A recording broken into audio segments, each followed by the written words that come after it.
5 children. No home, no money, no one coming to save them. The winter of 1887 hit Montana like a punishment. 5 orphaned siblings wandered a frozen road with empty stomachs, worn-through boots, and nowhere left to go. Every door slammed shut. Every face turned away. And when the smallest girl finally collapsed from hunger on a dusty roadside, too weak to take another step, hope was gone. Then a lone cowboy stopped. He wasn't rich. He wasn't powerful. He had nothing but a loaf of bread and a pot of stew meant to last him the week. He gave it all away. That single meal changed an entire valley forever. Hit like and drop your city in the comments. Let me see how far this story travels. Stay until the end. What you don't know yet is bigger than the meal. The wind came down from the Beartooth Mountains like something alive and angry. It swept across the open plains of Copper Ridge Valley with a ferocity that flattened the dry buffalo grass and sent tumbleweeds skittering sideways across the red dirt road like frightened animals. November in Montana was never kind. But the winter of 1887 arrived with a particular cruelty, 3 weeks early and twice as brutal as anyone could remember. Old-timers at the general store in the town of Harlow Creek would later say that the cold that year had a personality to it, that it seemed to target the weak, that it knew exactly where to find the ones who had nothing left to lose. On a Tuesday morning, 17 miles east of Harlow Creek, it found the Calloway children. There were 5 of them. Eli was the oldest at 15, tall for his age, lean in the way that boys get lean when they work too hard and eat too little. He had his father's jaw, square and stubborn, and his mother's eyes, a quiet, watchful gray that seemed to absorb everything around him without ever fully processing the pain of it. He walked at the front of the group always, because that was the only thing he knew how to do now. Keep walking, keep moving. Don't stop, because stopping meant thinking, and thinking meant remembering, and remembering meant falling apart. Behind him came the twins, Nate and Clara, 13 years old and as different from each other as fire and water. Nate was reckless and loud, the kind of boy who laughed too hard when things were good and fought too fast when things went wrong. Clara was precise and careful, always watching, always calculating. She kept a small leather journal tucked inside her coat, a gift from their mother. And even now, even on this road, even starving, she wrote in it every night before she closed her eyes. Then came May, who was 9 years old and who had not spoken a single word in 11 days, not since the burial. She walked with her arms folded tight across her chest, her chin down, her small feet moving in the mechanical rhythm of someone sleepwalking through a nightmare she couldn't wake from. And last, always slower than the rest, came little Irie. Iris was 6 years old. She had red hair the color of autumn oak leaves and freckles scattered across her nose like cinnamon. She had been the joy of the Calloway household, the one who could make their father laugh even on his darkest days, the one their mother called her sunrise girl. Now Iris moved with small, lurching steps, her worn-through boots leaving bloody prints on the frozen road that the wind erased almost before they formed. Eli saw the prints. He slowed his pace without saying a word, fell back beside his youngest sister and took her hand. "You cold?" he asked. Iris looked up at him. Her lips were the color of a bruise. "I'm okay," she said. But her teeth were chattering so hard the words barely made it out. Their parents had been gone for 3 weeks. Thomas Calloway had been a homesteader, a proud, hard-working man who had spent 7 years carving a life out of 70 acres of Montana dirt through nothing but stubbornness and sweat. He'd built the house himself, log by log. He'd drilled the well by hand. He'd planted crops that failed twice before they finally took. And he'd never once considered quitting, because quitting wasn't a word that lived anywhere in his vocabulary. Margaret Calloway had been the kind of woman who held a family together so quietly and so completely that nobody understood what she'd been doing until she was gone. She cooked and mended and taught all 5 children to read by candlelight. She kept the accounts. She settled the arguments. She was the reason the family had savings, modest but real, tucked in a tin box beneath the kitchen floorboards. The fever took Thomas first. It came on a Friday, mild at first. A headache, a cough, a low temperature that Thomas dismissed as nothing more than trail fatigue. By Monday, he couldn't stand. By Thursday, he was gone. Margaret lasted 9 more days. By the time she passed, the doctor from Harlow Creek had already taken half their savings as payment for house calls that hadn't saved a single life. The remaining money disappeared 3 days after Margaret's burial, when their father's younger brother, a man named Cecil Calloway, who smelled of whiskey and excuses, arrived with a woman none of them had ever met and announced that the homestead now belonged to him. "Your daddy owed me money," Cecil said, standing in the doorway of the house Thomas had built with his own hands. "Substantial money. This here property settles the debt." Eli had stood in front of his siblings and looked his uncle dead in the eye. "That's a lie," Eli said. "Show me the papers." Cecil smiled, the slow, ugly smile of a man who had prepared for exactly this moment. He reached into his coat and produced a document, folded in thirds, with a notary stamp on the bottom that looked just real enough to be terrifying. "Already notarized," Cecil said. "You children have 48 hours to gather your things." Clara later wrote in her journal, "He had the papers ready. He had been waiting for Mama to die. They left with what they could carry." Eli took his father's hunting knife and his mother's Bible. Clara took her journal and a small tin of pencils. Nate grabbed 2 wool blankets, a coil of rope, and a cast iron skillet with a broken handle because he said it might still be useful. May took nothing. She stood at the door of the house and looked back at the kitchen where their mother used to sing. And then she turned and walked away and never looked back again. Iris carried a rag doll named Button that had one eye missing and a patch on its left arm where May had sewn it back together after the family dog got hold of it. They walked east. They had no specific destination. Eli had heard that there were ranches further east that sometimes hired day laborers, or that a town called Millstone had a church with a soup kitchen that fed travelers. Neither of these things turned out to be entirely true. The ranches existed, but they didn't want children. The church in Millstone had closed its doors 2 months earlier after a disagreement between the congregation and the pastor that nobody in town could quite agree on the details of. Either way, the door was locked, so they kept walking. The first ranch they tried was the Alderman Spread, a prosperous operation about 12 miles east of their old homestead. It was mid-morning when they arrived, and the yard was busy with workers moving hay bales and repairing a paddock fence. The man who appeared to be in charge, heavy-set, red-faced, wearing a good hat, looked them over with the expression of someone who had just noticed something unpleasant tracked onto his clean floor. "We're looking for work," Eli said. "Any kind. Mucking stalls, splitting wood, hauling water. We work hard." The man studied them for a long moment. "How old are you?" he said. 15. "And the little one?" "She's 6, but she's stronger than she looks." The man made a sound in the back of his throat. Not quite a laugh, not quite a grunt. "I got grown men on my payroll looking for more hours. I don't need children." He turned and walked back toward the barn. "Go on now, off my property." The second ranch, the picket operation near Redstone Creek, didn't even let them into the yard. A woman appeared at the front door, took one look at the 5 of them standing at the gate, and shouted for her husband, who came out carrying a shotgun broken over his arm.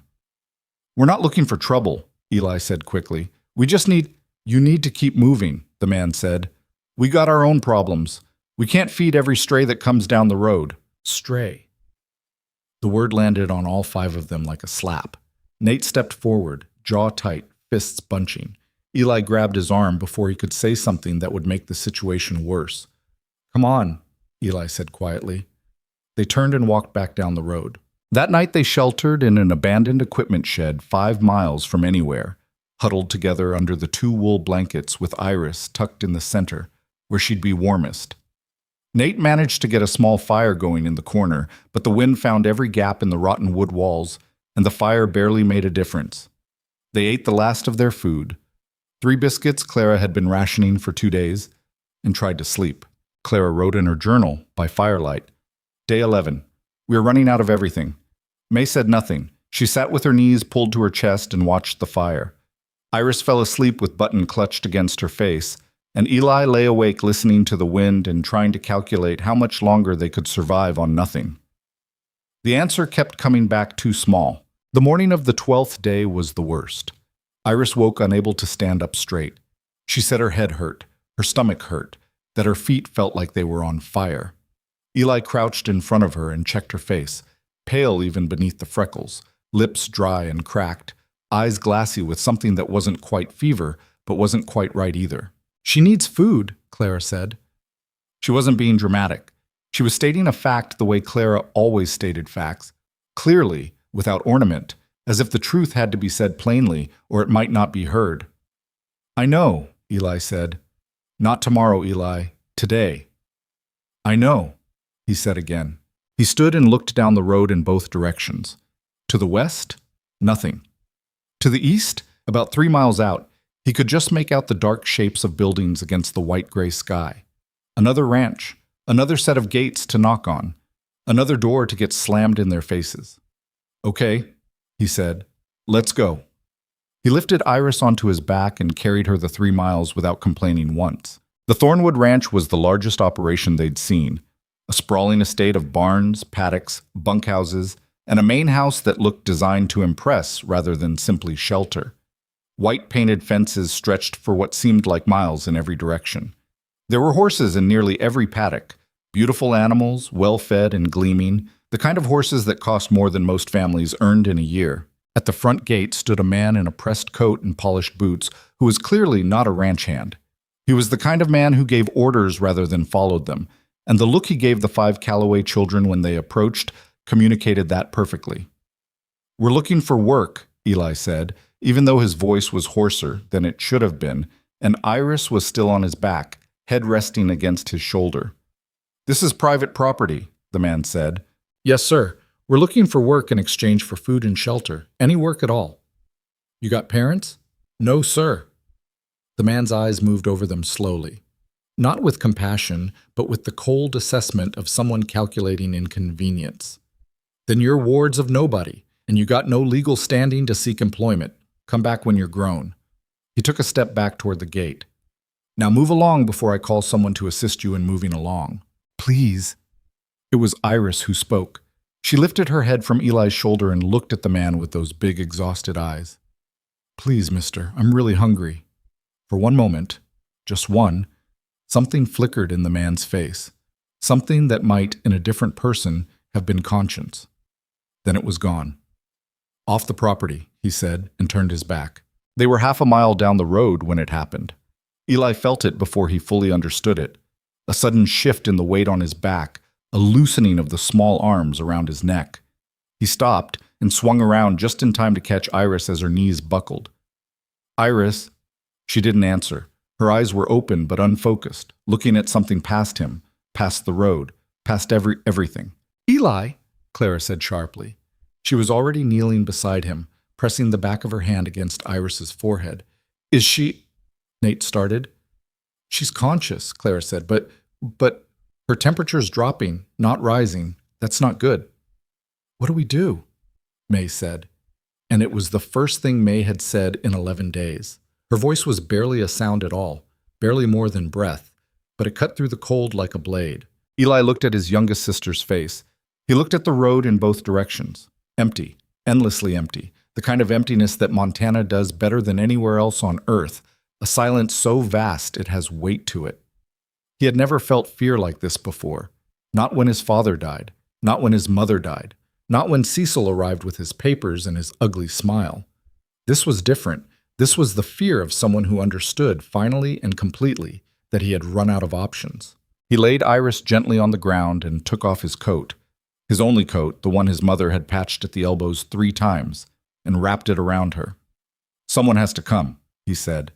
"Someone has to come down this road eventually." "And if they don't?" Nate said. Eli didn't answer, because there wasn't an answer worth saying. The sound came before the sight, the slow, rhythmic thud of a single horse moving at a walk, unhurried, coming from the west. Nate heard it first. He scrambled to his feet and moved to the center of the road, waving both arms. The rider came into view around a bend. A man on a dark bay horse, moving easy, a bedroll and canvas pack strapped behind the saddle. He was weathered in the way of men who spend their lives outside. Sun-darkened skin, deep lines at the eyes, the kind of stillness in the body that comes from years of reading landscape instead of people. He wore a canvas coat, worn but well kept, and a battered hat pushed back slightly on his head. When he saw Nate in the road, he reined the horse in without urgency and looked at the scene with calm, unhurried attention. Eli was still kneeling on the ground with Iris in his arms. Clara stood to the side, jaw tight, watching the stranger with those analytical eyes of hers. May had moved without anyone noticing to stand beside Eli, her hand resting on his shoulder. The man on horseback took in all of this without speaking for a long moment. Then he swung down from the saddle in a single clean movement and walked forward, leading the horse by the reins. He crouched a few feet from Eli. Not close enough to crowd him, close enough to see Iris's face clearly. "How long has she been down?" he asked. "Just now," Eli said. "But she's been declining all morning." "She eat today?" "No." "Yesterday?" Eli's jaw tightened. "Half a biscuit. Day before that, the same." The man said nothing for a moment. He reached up and pulled the canvas pack from behind his saddle, moved efficiently, without drama, and crouched back down beside Iris. He found a tin wrapped in cloth and a corked glass jar that turned out to contain a pale, thick liquid, some kind of broth. He uncorked it, held it to Iris's lips. "Little sips," he said. "Not too fast." Iris blinked. She turned her face toward the warmth of the jar and drank. "Who are you?" Clara said. Not rudely. Clara was never rude, but she had her journal pressed against her chest like a shield, and her gray eyes were watching this stranger with the careful intensity of someone taking notes. He looked up at her. "Colt Mercer," he said. "I got a ranch about 4 miles from here." "You live there alone?" she asked. "Yes, ma'am," he said, even though she was 13 years old. Why? He considered this for a moment, as if it was a more complicated question than it seemed. "Because it's easier," he said finally. Or it was. He looked back at Iris, who had taken 3 small sips of broth and whose color was, almost imperceptibly, beginning to improve. "What happened to your parents?" Eli told him. "Not everything. Not yet. But enough." Fever. 3 weeks ago, 5 children. The road. The doors that had closed. Colt listened without interrupting. That was something Eli would remember later. That this man listened the way good people listen, without preparing his response while you were still talking, without looking for the moment he could offer advice or pull the conversation back to himself. He just listened. When Eli finished, Colt stood and unstrapped the bedroll from behind his saddle. He spread it on the ground beside Iris and gently settled her onto it, tucking the edges up around her. Then he opened the canvas pack and took out a cloth-wrapped loaf of bread. It was a good-sized loaf, clearly meant to last several days, rough-crusted and heavy, still carrying a faint warmth from wherever it had been stored. He broke it and held it out. Eli looked at the bread. He looked at the man. "We can pay you back," he said, even though both of them knew that was a lie. Colt said nothing. He just held the bread out and waited. Eli took it. He broke it into 5 pieces, giving the largest to Iris, the second largest to May, and splitting the rest between the 3 of them. He took the smallest piece for himself without anyone else noticing. Clara noticed. She always noticed. "That's your food for the week," Eli said, still looking at the bread in his hands. "It'll keep me from eating too much," Colt said. "Never was good for my figure anyway." Nate laughed, a startled, unexpected sound, like a sneeze, and then looked almost guilty for it. "There's stew in the pack," Colt said. "Enough for all of you. Tin pot and a small stove in there too. We can get a proper fire going." He was already moving, pulling the small folding camp stove from the bottom of the pack, methodical and unhurried, as if feeding 5 starving children on a frozen Montana road was exactly what he'd planned to do with his afternoon. "Mr. Mercer," Eli said. Colt looked up. "Why?" Eli said. He wasn't asking for gratitude's sake. He was genuinely asking, the way someone asks a question they've been carrying too long and suddenly have the opportunity to put down. Colt was quiet for a moment. He set the stove on the ground and looked at the 5 children. Eli with his stubborn jaw and exhausted eyes, Nate with his reckless, wary energy, Clara with her journal and her watchful precision, May with her silence that filled the air around her like weather, and Iris, small and red-haired, wrapped in a bedroll, holding Button the ragdoll against her chest and watching him with the absolute trust that only 6-year-olds can manage, the kind of trust that breaks your heart precisely because they haven't yet learned not to give it. "Because you needed it," Colt said, and then he turned back to the stove. They ate as the sun dropped behind the Beartooth Range, and the sky went from white to a deep, bruised purple. The stew was simple. Salt beef and potatoes, nothing remarkable, but it was the best thing any of them had tasted in weeks. Iris ate slowly, carefully, as if her body was remembering how to do it. May ate without speaking, but she ate everything in her tin and looked at the pot afterward with something that might have been the beginning of wanting more. Nate ate fast and then pretended he wasn't still hungry, which he was. Clara ate with the careful, measured rhythm of someone rationing out pleasure, making it last. Eli ate last, after he'd made sure every one of his siblings had enough. When the food was gone and the small fire was burning low, Colt sat back against his saddle and looked at the road ahead of him, the road he'd been traveling when he came around the bend and found a boy standing in the center of it, waving his arms. "Where were you headed?" Eli asked. "Harlow Creek," Colt said. "Picking up feed." "And now?" Colt reached out and adjusted the stove's damper without looking up. "I'll go tomorrow. Feed'll keep." There was a silence then, the comfortable kind, the kind that settles between people who have just shared something important and don't need to fill it with noise. The wind was still blowing. It was still cold. Nothing about the Montana frontier had changed, but something had. Iris fell asleep first, then May, curled together under the bedroll in Eli's coat. Nate fought sleep with his characteristic stubbornness, jaw working, eyes blinking too fast, and lost. Clara kept writing in her journal until the light was genuinely too poor to see by, and then she closed it and tucked it inside her coat and lay down with her hand pressed over it like a heartbeat. Eli sat by the fire and watched it burn down. Colt sat across from him and did the same. "We can't pay you back," Eli said finally. He needed to say it clearly, without the buffer of earlier, without the pretense. "I told you we could, but we can't. We have nothing." "I know," Colt said. "I don't want charity." "That wasn't charity," Colt said. He poked at the fire with a stick, sending a brief column of sparks into the cold air. "That was just supper." Eli looked at him. 15 years old, gray eyes full of a weariness that didn't belong to a boy his age. "What's the difference?" he asked. Colt thought about it for a long time.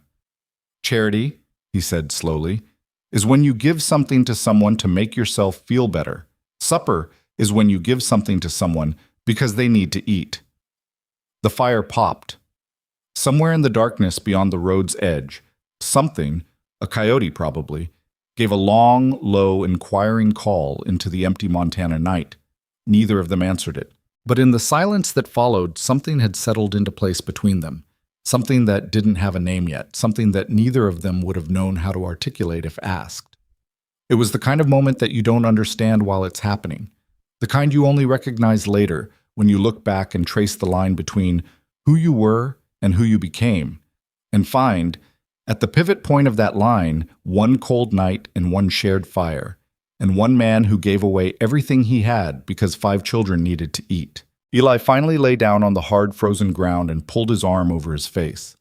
The stars above the Montana plain were bright and merciless and impossibly distant. He closed his eyes, and for the first time in 3 weeks, he slept without dreaming about graves. The morning came without ceremony. No gentle warming of the sky, no gradual brightening at the horizon the way mornings sometimes ease themselves into existence in kinder seasons. This was a Montana November morning. It simply arrived, hard and gray, pressing down on the frozen ground like a thumb on a bruise. The fire had died sometime in the night, and the cold had moved in to fill the space where the warmth had been, working its way through every layer of wool and canvas with the patient persistence of something that had nowhere else to be. Eli woke first, the way he always woke first now.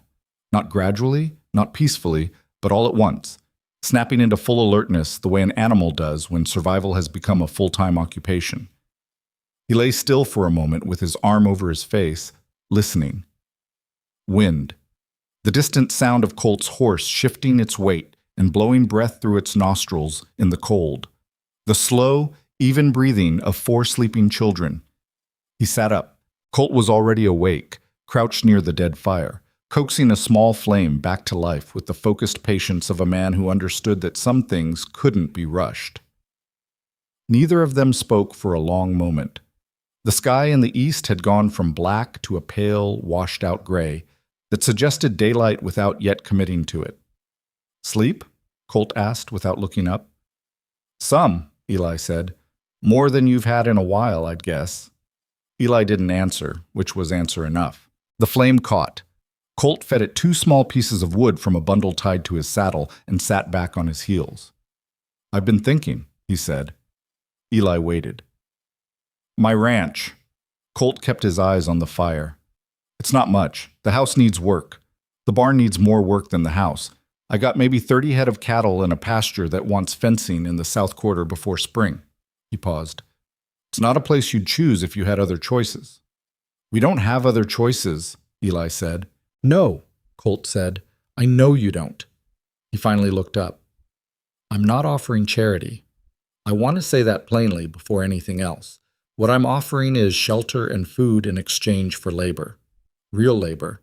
I'll work you as hard as you're willing to be worked, and I won't apologize for it." He looked at Eli steadily. "But you'd have a roof, and you'd eat." The word eat landed with more weight than it should have, because 3 weeks on the road had turned it from something ordinary into something close to sacred. Eli looked at his sleeping siblings. At Iris, still curled under the bedroll, her red hair spread against the canvas, her face finally, carrying the loose, unguarded expression of a child who had eaten enough to sleep without dreaming of hunger. At May, pressed close beside her, one hand tucked under her chin. At Nate, sprawled on his back with his mouth slightly open and one arm flung out like he'd been frozen mid-argument.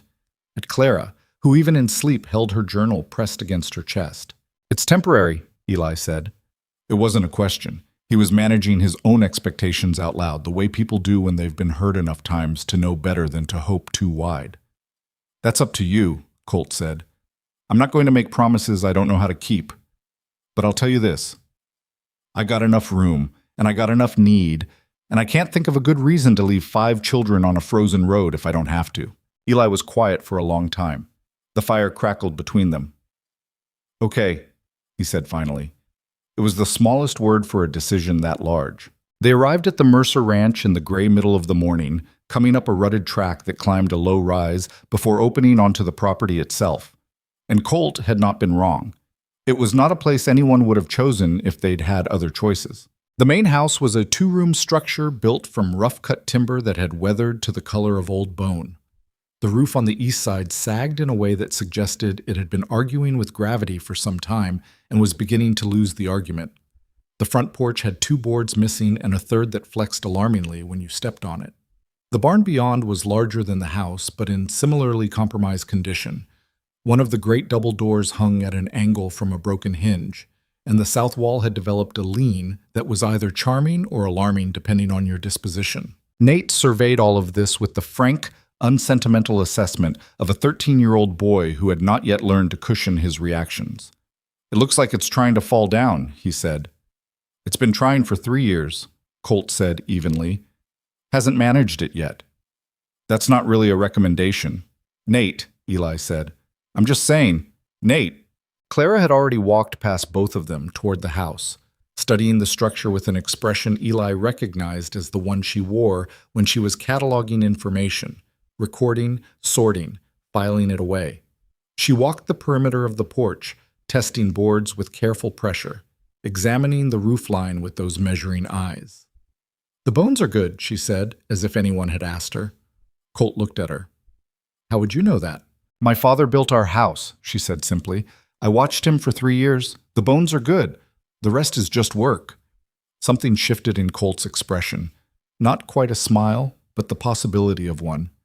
"Then I guess we've got work to do," he said. The first 2 weeks were the hardest. Not because of the cold, though the cold was savage and unrelenting. Not because of the work, though the work was exhausting in the bone-deep way that physical labor becomes when you're operating on the edge of your body's reserves. The hardest part was the adjustment. 5 children learning to exist inside a space that had been shaped entirely by one solitary man's habits, and one solitary man learning that his space was no longer his alone. Colt was not a demonstrative person. He didn't make speeches about expectations or rules. He showed things once and expected them to be remembered. He moved through his days with a quiet efficiency that had no room in it for wasted motion or unnecessary words, and in the early days the children sometimes misread this as coldness. Nate especially, who communicated almost exclusively through noise and movement, found Colt's silences difficult to interpret. He spent the first week watching the man with a wariness that only gradually, grudgingly, began to soften. The breakthrough, when it came, arrived through the horses. Colt kept 4 horses aside from the bay he'd ridden on the road. 2 working animals, a retired mare named Duchess, who'd been put out to pasture, and a young roan gelding called Pepper, who was nominally broken but remained, in Colt's words, opinionated. Nate discovered Pepper on the 3rd day when he slipped out of the barn early in the morning and found the gelding watching him over the fence with an expression of frank suspicion. "Hey," Nate said. Pepper pinned one ear and turned his hindquarters toward him. "Nice," Nate said. "Real friendly." He spent the next hour just sitting on the fence, not approaching, not speaking much, just existing in the horse's periphery. By the time Colt came out to start morning chores, Pepper had turned around and was standing at the fence rail with his nose 3 inches from Nate's knee. Colt stopped. He looked at the horse. He looked at the boy. "Pepper doesn't do that," he said. "Do what?" "Come to the fence like that. For anyone." Nate shrugged, in the particular way of 13-year-old boys who are proud of something but don't want to admit it. He just needed somebody to stop trying so hard at him.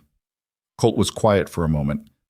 "That's probably the smartest thing anyone said about that horse in 2 years," he said, and walked on into the barn. After that, the silences between Colt and Nate had a different quality to them.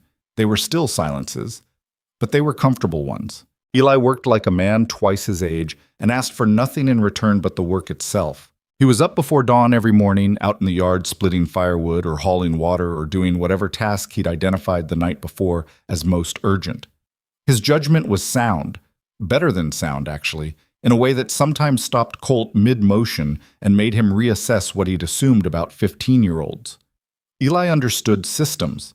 He understood how things connected, how a poorly mended section of fence didn't just mean a loose wire, but meant cattle drifting, and cattle drifting meant lost revenue. And lost revenue in a place like this meant the difference between a ranch that survived winter and one that didn't. "You're thinking about the south pasture fence again," Colt said one evening as they sat on the porch after supper, the cold pressing in from the tree line. Eli didn't ask how he knew. "The drift pattern if we get a hard blow from the northwest," he said. "We could lose 10, 12 head through that gap in the corner section." "I've been meaning to get to it. I can do it. Give me the wire and the post driver and I'll have it done in 2 days. Colt looked at him sidelong. "It's cold work. Everything here is cold work." There was a pause. "Take Nate with you," Colt said. "He needs useful occupation, or he starts inventing it, and I'm not sure the barn can take another one of his improvement projects." Eli almost smiled. "What did he do?" "Rearranged the tack room," Colt said, with the flat delivery of a man who was choosing not to express the full scope of his feelings on the subject. "I spent 45 minutes looking for my good bridle this morning. It was in what he is calling the logical location." This time Eli did smile. A quick, reluctant thing that came and went like a bird landing and lifting. And it was the first time Colt had seen it. He filed it away without commenting on it. "I'll take him," Eli said. "He'll work hard if he thinks it's his idea." "I've noticed that," Colt said. Clara had declared war on the inside of the house with the same systematic precision she applied to everything else. Within the first week, she had identified every draft source, cataloged the contents of the pantry, and established what she called a maintenance rotation for the household chores that she posted on a piece of paper nailed beside the kitchen door. Colt had stared at this chart for a long moment the first morning he encountered it.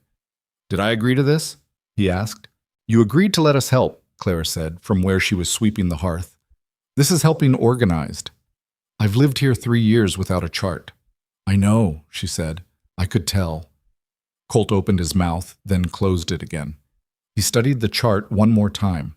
His name appeared on it with a scheduled Tuesday task of check roof east side, repair or report. "I was going to do that," he said. "Now you won't forget," Clara said pleasantly, and went back to sweeping. He did the roof check on Tuesday. The pantry, under Clara's careful management, began to stretch further than Colt had thought possible. She had a natural instinct for economy, not deprivation, but efficiency.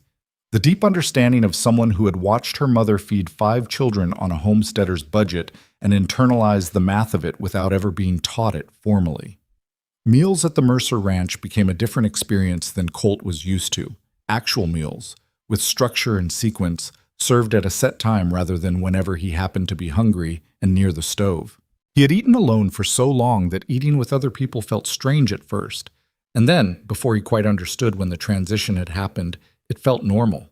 And then it felt necessary. The neighbors made their opinions known within the first 2 weeks. Ranching communities in Montana ran on proximity and mutual dependence. You needed your neighbors because winter could kill you faster than you could get to town for help. And everyone understood that the social contract of the frontier required a certain minimum standard of cooperation. But cooperation didn't mean approval, and it certainly didn't mean silence. The first to say something was Bill Rourke, whose property sat one valley to the north. He came by on a Thursday morning, ostensibly to discuss a shared water source, and stood in the yard with his hat in his hands and his eyes moving over the ranch with an assessment that was not entirely friendly. "Heard you took in some strays," he said. Colt was mending a harness on the porch. He didn't look up. "Heard wrong," he said. "They're working the ranch." "Children," Rourke said. "You're feeding 5 extra mouths when this place can barely—" He stopped himself. "No offense meant." "None taken," Colt said, in a tone that communicated the opposite. "Was there something about the water source you needed to discuss? Or did you come out here to count my mouths?" Rourke put his hat back on. "I'm just saying," he said carefully, "the times are lean and people are watching." "People are welcome to watch," Colt said. "Doesn't mean I have to perform for them." Rourke left without resolving the water source question.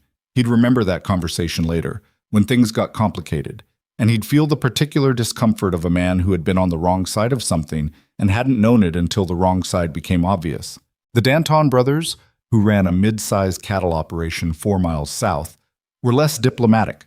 They made their remarks at the feed store in Harlow Creek, in the particular carrying voice of men who want to be overheard without appearing to address anyone directly. 5 extra mouths on a ranch that's already underwater. Man must have lost his senses. Their audience, 3 other ranchers, the store clerk, a traveling merchant, offered the non-committal sounds of people who weren't prepared to disagree but weren't ready to agree either. Word traveled, the way it always traveled in places like Copper Ridge Valley. By the end of the second week, every ranching family within 15 miles knew that Colt Mercer had taken in 5 orphaned children. An opinion on the matter split roughly along the line of those who thought it was an act of reckless sentimentality and those who thought it was something else but weren't sure yet what to call it. The children were aware of the talk. Children always are, but they responded to it the only way they knew how, by working harder. Iris was the first surprise.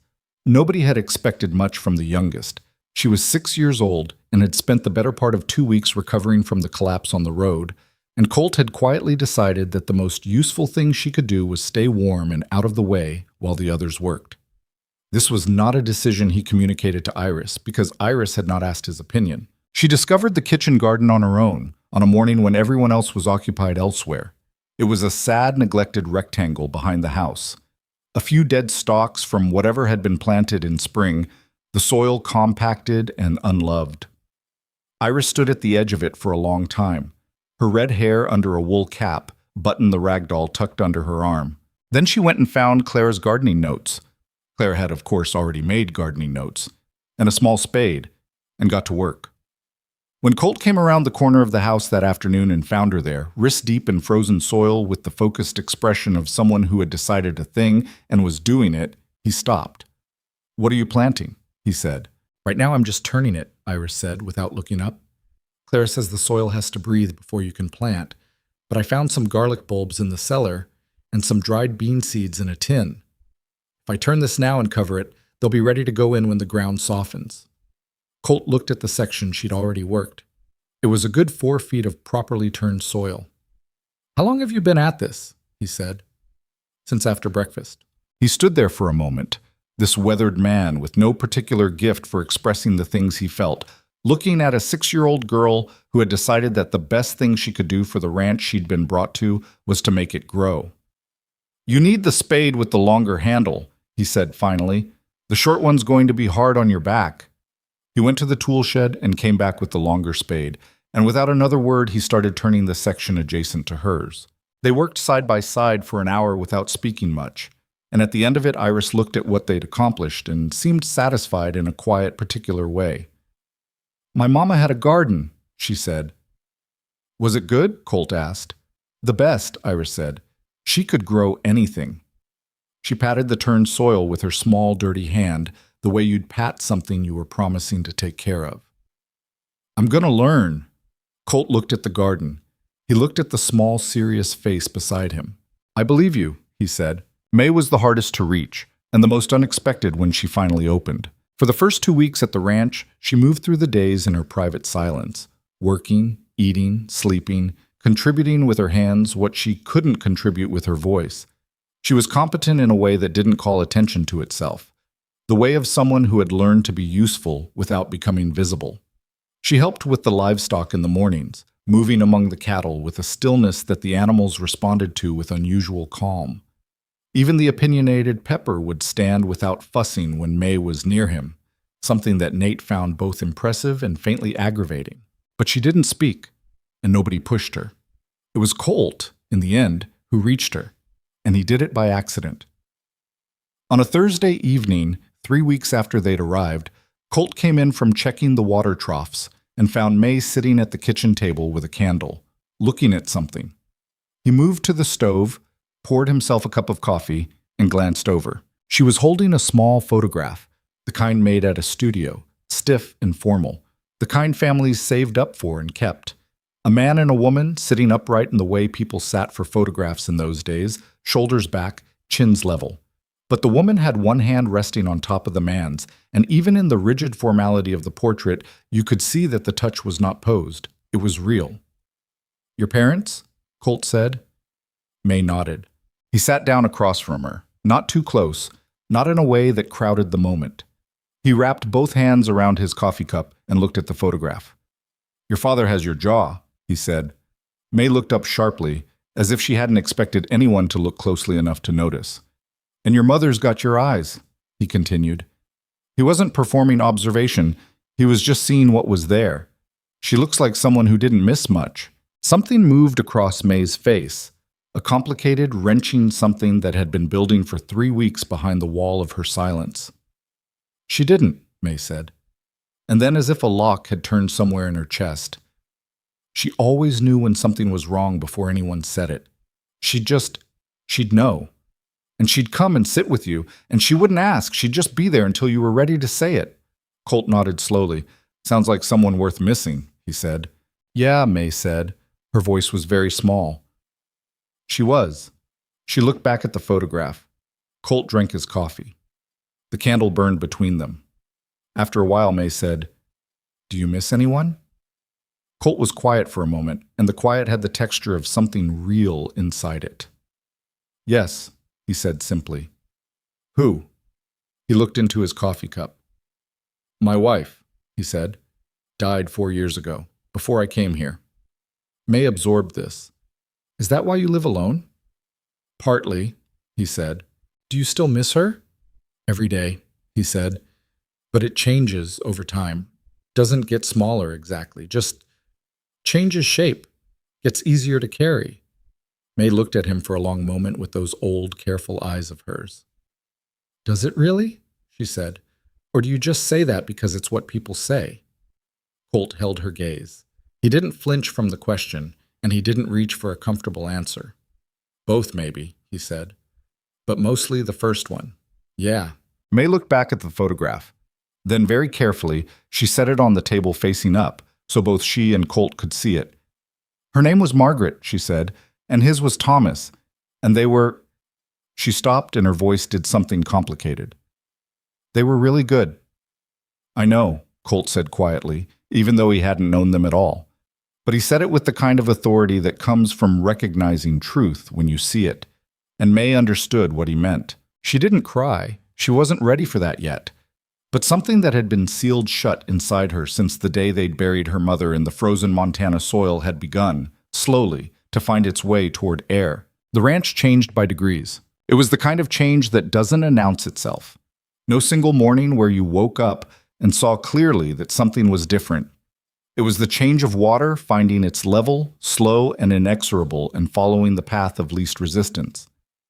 The south pasture fence was mended by Eli and Nate over 2 hard, cold days, and not a single head of cattle drifted through it all winter. The barn's broken door was rehung on a new hinge that Colt found in a box of salvage parts, and Nate installed with the focused intensity of someone discovering a previously unknown aptitude. Claire's maintenance chart moved from the kitchen door to the barn wall, where it acquired additional columns and a second page. Iris's garden lay dormant under a careful covering of straw and good intentions, waiting for spring. And the yield, even in the hard back end of November, even with winter pressing down on everything, began quietly to climb. There was less waste. There were fewer small disasters of the kind that compound into large ones. Things were noticed and addressed before they became emergencies, because there were now 6 pairs of eyes on the operation instead of 1. Colt noticed all of it. He noticed it in the numbers, and he noticed it in the feel of the place, which had shifted from the hollow, particular quiet of solitude to something with texture and weight and presence. A house occupied by people rather than simply lived in. He didn't say this out loud because it wasn't the kind of thing he knew how to say, but one evening he sat on the sagging porch after supper with the cold pressing in from the mountains, listening to the sound of Clara's voice reading aloud from a book she'd found on his shelf, while Iris and May sat beside her, and Nate sharpened a knife at the table, and Eli sat across from him in silence, with the account book open on his knee, adding up the week's figures in the careful, precise hand of a boy who'd learned numbers from a father who'd understood them. And Colt looked at all of this and understood something that he hadn't expected to understand. The ranch was not dying anymore, and neither, entirely, was he. But Copper Ridge Valley was watching. And in a valley where prosperity attracted attention the way a campfire attracted moths, a ranch that had been written off as a lost cause, suddenly improving, suddenly productive, suddenly no longer a sure thing for the vultures to circle, did not go unnoticed for long. 15 miles to the west, in the largest house in Harlow Creek, a man named Warren Blackstone sat behind a mahogany desk that had been brought overland at considerable expense and looked at a map of the valley. He had been looking at this map for a long time. His finger moved across it slowly, stopping here and there at properties he already owned, properties he was in the process of acquiring, properties that had resisted acquisition but were weakening. His finger stopped on a section of land in the eastern part of the valley, the Mercer Ranch. He sat back in his chair and thought, with the unhurried patience of a man who had learned that almost everything he wanted came to him eventually, as long as he was willing to wait for the right moment to reach for it. The right moment, he felt, was approaching. He called for his man Dodd and began, methodically and without emotion, to make plans. Warren Blackstone did not arrive himself. That was never how he operated. In 15 years of acquiring land across the Montana frontier, Blackstone had learned that the most effective pressure was the kind that arrived quietly, without drama, wearing the face of reason. He sent Dodd first, a lean, soft-spoken man named Gerald Dodd, who dressed better than his station suggested, and had the particular talent of making threats sound like friendly advice. Dodd arrived on a Wednesday morning in early December, riding a good horse and carrying nothing more threatening than a leather satchel and a pleasant expression. He found Colt in the yard working on the water pump mechanism that had been seizing in the cold, and he introduced himself with a handshake and a business card that had Blackstone's name embossed on it in small, authoritative letters. "Mr. Mercer," Dodd said, looking around the yard with the appraising eyes of a man calculating value. "Heard good things about this property. Heard it's coming along." "It is," Colt said. He didn't stop working. Mr. Blackstone has an interest in this part of the valley, expanding his operation. He wanted me to come out personally to discuss a potential offer, man to man, before anything gets formal. Colt set down his wrench and looked at Dodd with the steady, patient regard of someone who has heard this particular kind of speech before and is waiting for it to reveal what it's actually saying. "Man to man," Colt said. "That's right." Dodd smiled. It was a practice smile. Warm without being genuine, the kind of smile that closed deals in rooms where everyone understood the terms, but nobody said them plainly. "Mr. Blackstone is prepared to be generous. This land has its challenges, the winter access issues, the water rights situation on the eastern section." "There's no water rights situation on the eastern section," Colt said. Dodd's smile didn't waver. "Well, that's a matter that might benefit from legal clarification," he said. "These old homestead claims can get complicated. Mr. Blackstone has resources, legal resources, that have helped clarify a number of situations like yours across the valley. Sometimes it's simpler for everyone if— Mr. Dodd, Colt said. His voice was level and quiet, the way still water is quiet before it moves.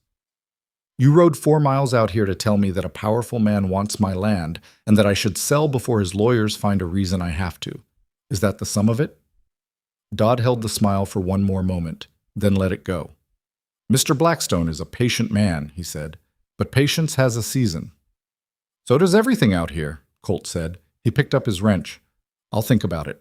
He didn't think about it, but Dodd had been right about one thing. The season was turning, and not in any direction that favored the small. Eli had been watching from the barn doorway. He'd seen the man arrive, seen the body language of the conversation, even if he couldn't hear the words. And he recognized, with the instinct of a boy who had watched his uncle arrive with notarized papers and a prepared smile, what that kind of visitor looked like. He was waiting at the fence when Dodd rode back down the track, and he watched the man until he disappeared around the bend. That evening, when Iris and May were already asleep, and Nate was in the barn finishing a task he'd started and refused to leave incomplete, Eli sat at the kitchen table across from Colt and put the question plainly. Who was that man? Works for a man named Blackstone, Colt said. He was cleaning his rifle, not because it needed cleaning, Eli suspected, but because it gave his hands something to do while he thought. What did he want? The ranch. Eli absorbed this without visible reaction. Will he come back? Yes, Colt said simply. With more than a business card next time. It wasn't a question. Colt looked up from the rifle. Probably not, he said. Then after a pause, yes, probably with more. Eli folded his hands on the table and looked at them for a moment. He was 15 years old, and he had the hands of a man, calloused and scarred from 6 weeks of hard ranch work on top of a childhood of homestead labor, and looking at them seemed to help him think.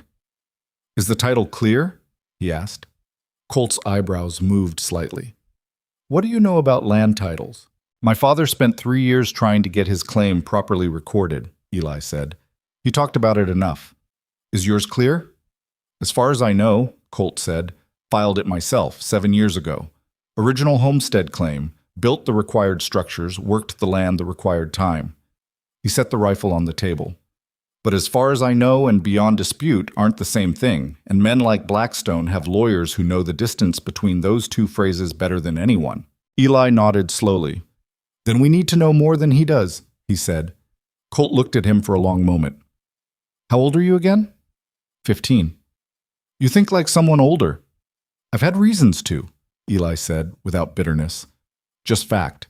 December deepened, and with it came the first of Blackstone's pressure, small enough to be dismissed as coincidence if you were the dismissing type, unmistakable if you weren't. The first incident was the fence on the northern boundary.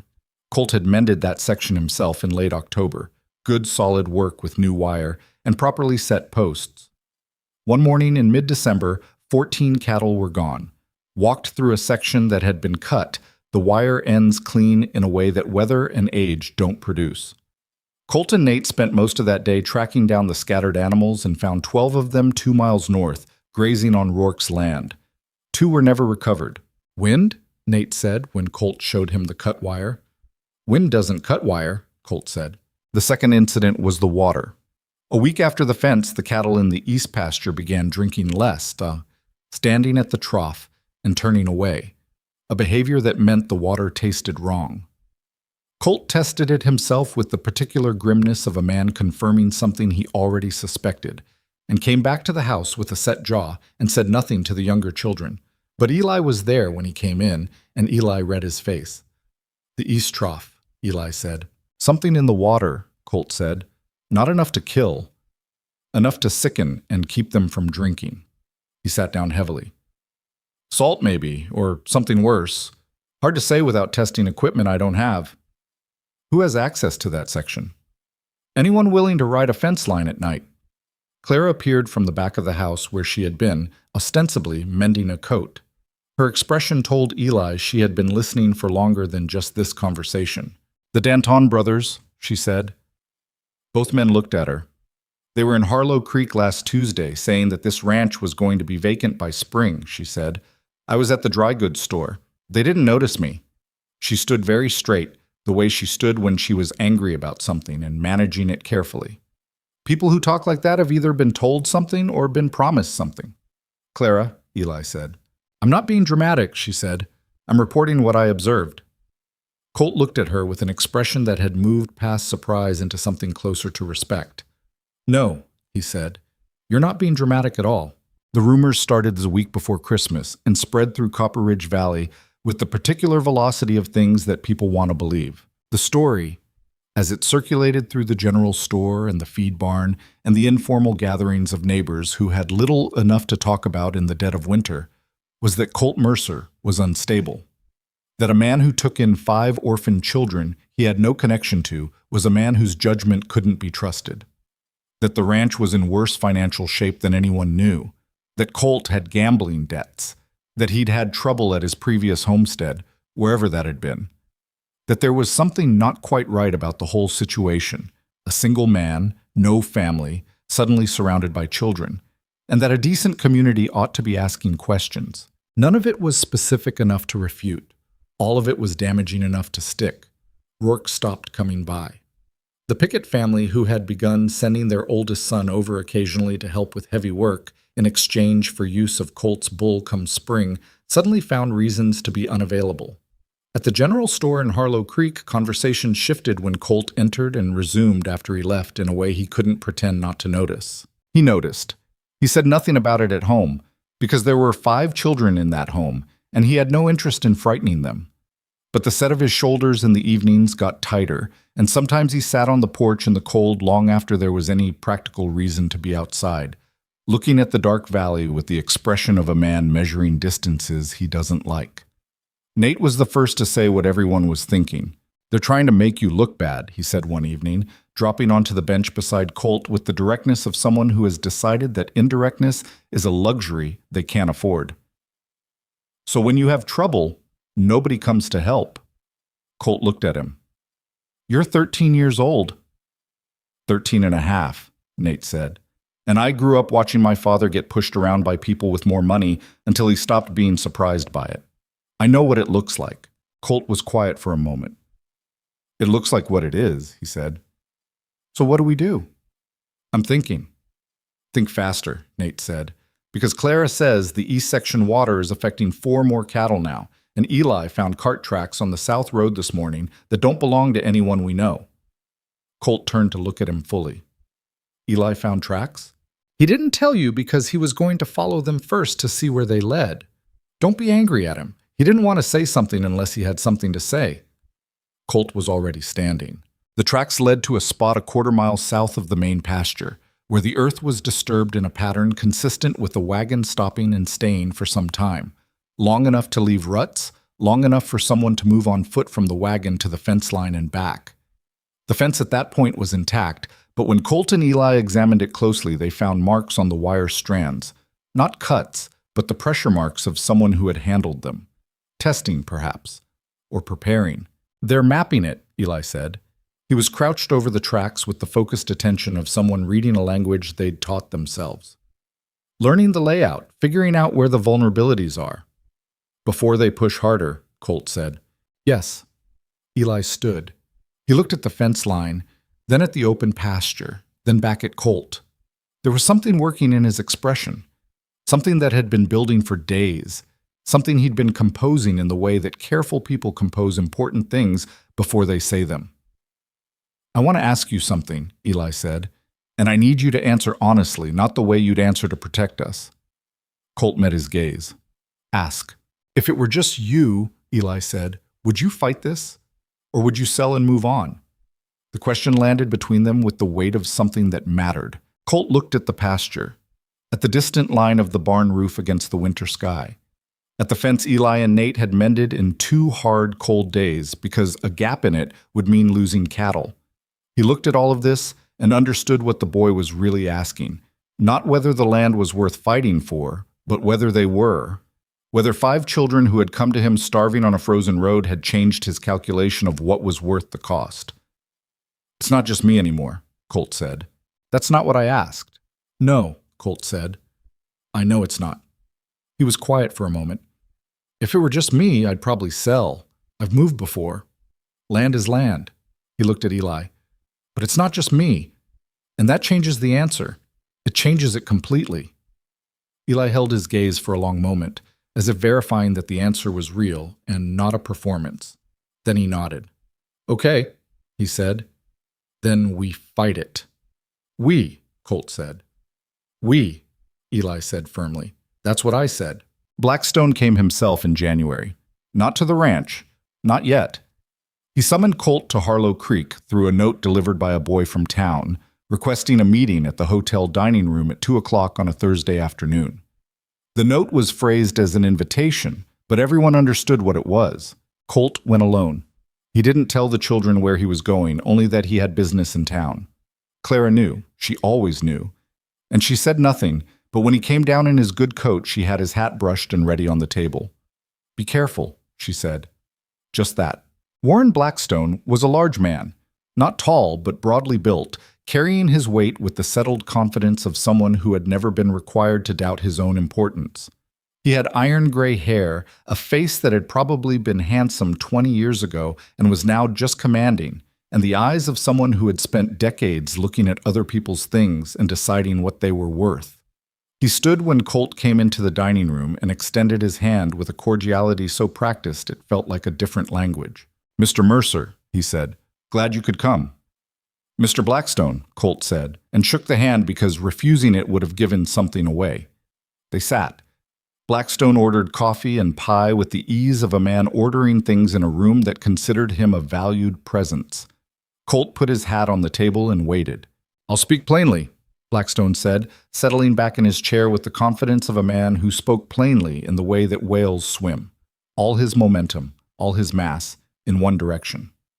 I want your land, not because there's anything personal in it, there isn't, but because I'm building something in this valley, and that section completes the picture. The picture? Colt said. I intend to control the water rights on the eastern valley floor, Blackstone said. All of them. Your eastern section sits directly in that geography. Without it, the picture has a gap. And with it, you control every operation that needs that water, Colt said. Blackstone smiled. It was a different kind of smile than Dodd's, less performed, more honest, in the way that power doesn't need to pretend. Development benefits everyone, he said. Proper management of resources. Benefits you, Colt said. And puts every rancher in this valley at your mercy for water. The smile stayed. I'm prepared to offer you twice the assessed value. It's not for sale. Mr. Mercer. The smile had not moved, but something behind it had shifted. The way the surface of water stays smooth, while the current below it changes direction. I have legal resources that have found irregularities in a number of homestead claims in this valley. I'd hate for yours to become complicated unnecessarily. Are you threatening to manufacture a legal challenge to my title? Colt said. Plainly, clearly, in a voice that carried just enough in the quiet room. Two men at an adjacent table looked over. Blackstone's jaw tightened slightly. I'm describing a reality of frontier property law, he said more quietly. You're describing what you'll do to a man who refuses to sell, Colt said. He picked up his hat and stood. I appreciate the coffee. I'll pass on the pie. He walked out of the hotel dining room and into the January cold and stood on the boardwalk for a moment, letting the air clear the heat from his face. His hands were steady, which surprised him. He had just refused the most powerful man in Copper Ridge Valley, a thing that the most powerful man in Copper Ridge Valley intended to have. He understood exactly what that meant. January became February, and February was when Blackstone stopped sending messages. 3 days after the meeting in Harlow Creek, someone set fire to the woodpile on the south side of the barn. It was night, and the fire was caught before it spread. Colt smelled smoke in his sleep and was outside in time to stop it from taking the barn wall. But the message was unmistakable and left no evidence that connected it to anyone. A week later, 2 of Colt's best cattle were found at the far end of the eastern pasture with their legs hobbled, left where they'd fallen in the cold and unable to get up. One had been down long enough to suffer lasting damage. Colt put it down himself, quietly, away from the house, and came back with a face that the children learned not to ask about. Then came the community meeting in Harlow Creek, a gathering supposedly called to discuss shared road maintenance, but which functioned in practice as a platform for Blackstone's man Dodd to stand before every ranching family in the valley and deliver a careful, reasonable-sounding speech about responsible land stewardship and the burden that failing operations place on the community. He never named Colt directly. He didn't need to. Everyone in the room knew which operation he meant, and the fact that Colt had been told about the meeting too late to attend was not, Eli later calculated, an accident. The families who came home from that meeting were quieter with their neighbors than they had been.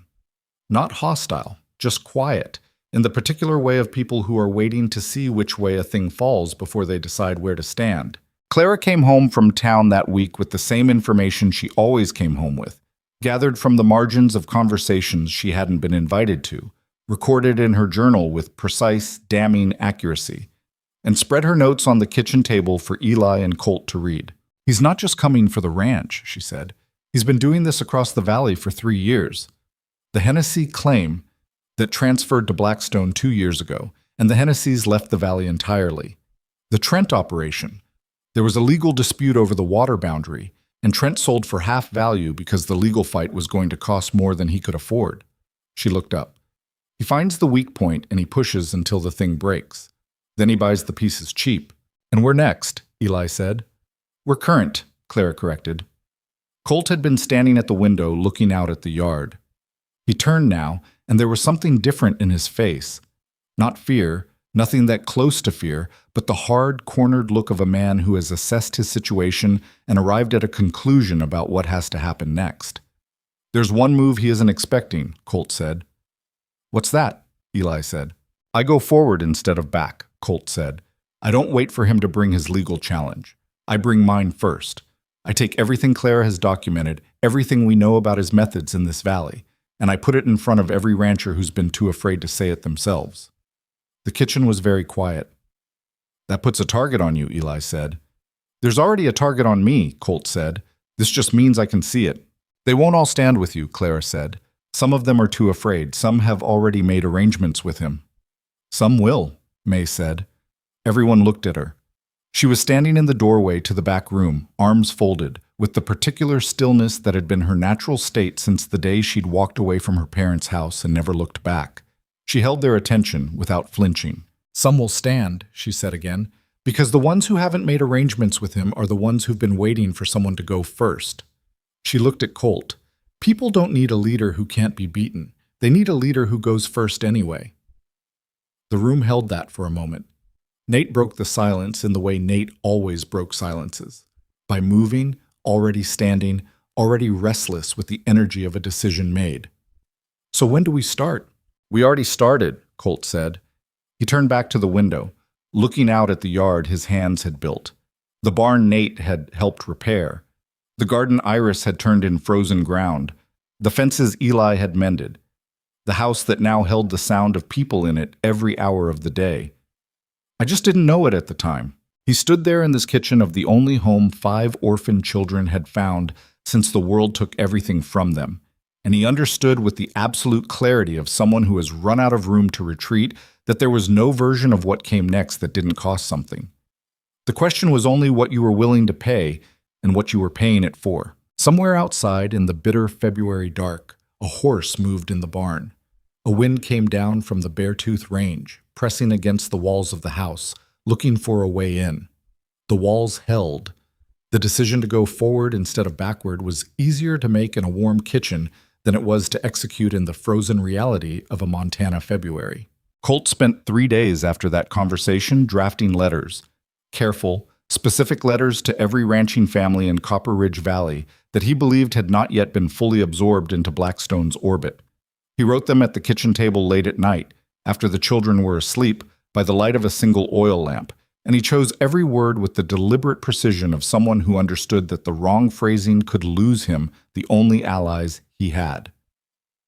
Clara sat with him on the second night, ostensibly reading, actually editing, pushing a revised version of his third letter across the table with a pencil correction that tightened his central argument so cleanly that Colt looked at it for a long moment and said nothing, which was his version of a compliment. "You should have been a lawyer," he said. "I'm 13, she said. "Doesn't disqualify you," he said, and went back to writing. The letters went out by the end of the week, carried to town by Eli on a clear morning when the cold had eased fractionally and the road was passable. 12 letters to 12 families. Colt knew that some would not respond, some would actively run the information back to Blackstone, and a few, he didn't know how many, couldn't predict it, might actually come. What he had not anticipated was the discovery in the meantime. It began with Iris and an afternoon of boredom. The February cold had locked the children mostly indoors for 4 consecutive days, too bitter even for the hardiest of Nate's outdoor projects, too dark and close to do much beyond maintaining the essential chores. Iris, who had the highest tolerance for confinement of any of them, she'd always been the kind of child who could populate an empty afternoon with internal narrative that kept her occupied for hours, had taken to exploring the oldest, least used sections of the ranch with the systematic curiosity of someone cataloging a new world. The abandoned section was what Colt called the original homestead, a structure that had stood on the property before he'd acquired it, an older, smaller building set back from the main house toward the eastern tree line, its roof long since collapsed on one side, its floor buried under years of debris and animal occupation. Colt had meant to clear it out entirely and never gotten around to it, and the children had been told to stay out of it on the practical grounds that the remaining roof structure was unpredictable. Iris had interpreted this instruction with the creative flexibility of a 6-year-old who understood rules as suggestions that applied to most situations, but not necessarily hers. She was in the collapsed structure for perhaps an hour before she came back to the main house with her red hair full of cobwebs, and her boots caked with old dirt and a look on her face that was somewhere between excitement and the careful expression of someone who has found something they don't entirely understand. "Eli," she said. Eli was at the table working on the ranch accounts. He looked up. Something in her face made him put the pencil down. "There's a box," she said. May went with Eli because May went everywhere quietly and was useful in situations that required patience. Clara came because Clara came to everything that might contain information. Nate came because he had been sitting still for 4 days and had reached his absolute limit. The box was beneath 2 collapsed boards in the back corner of the structure, half buried under what had once been a storage shelf.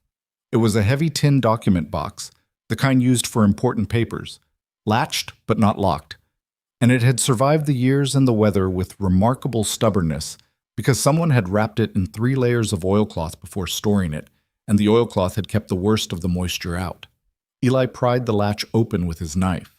The interior was dry.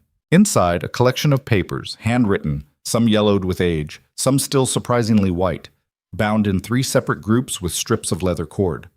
On top of the first bundle, in the careful, deliberate hand of someone who wrote as if every letter cost something, was written, "Survey records and original claim documentation, Copper Ridge Valley.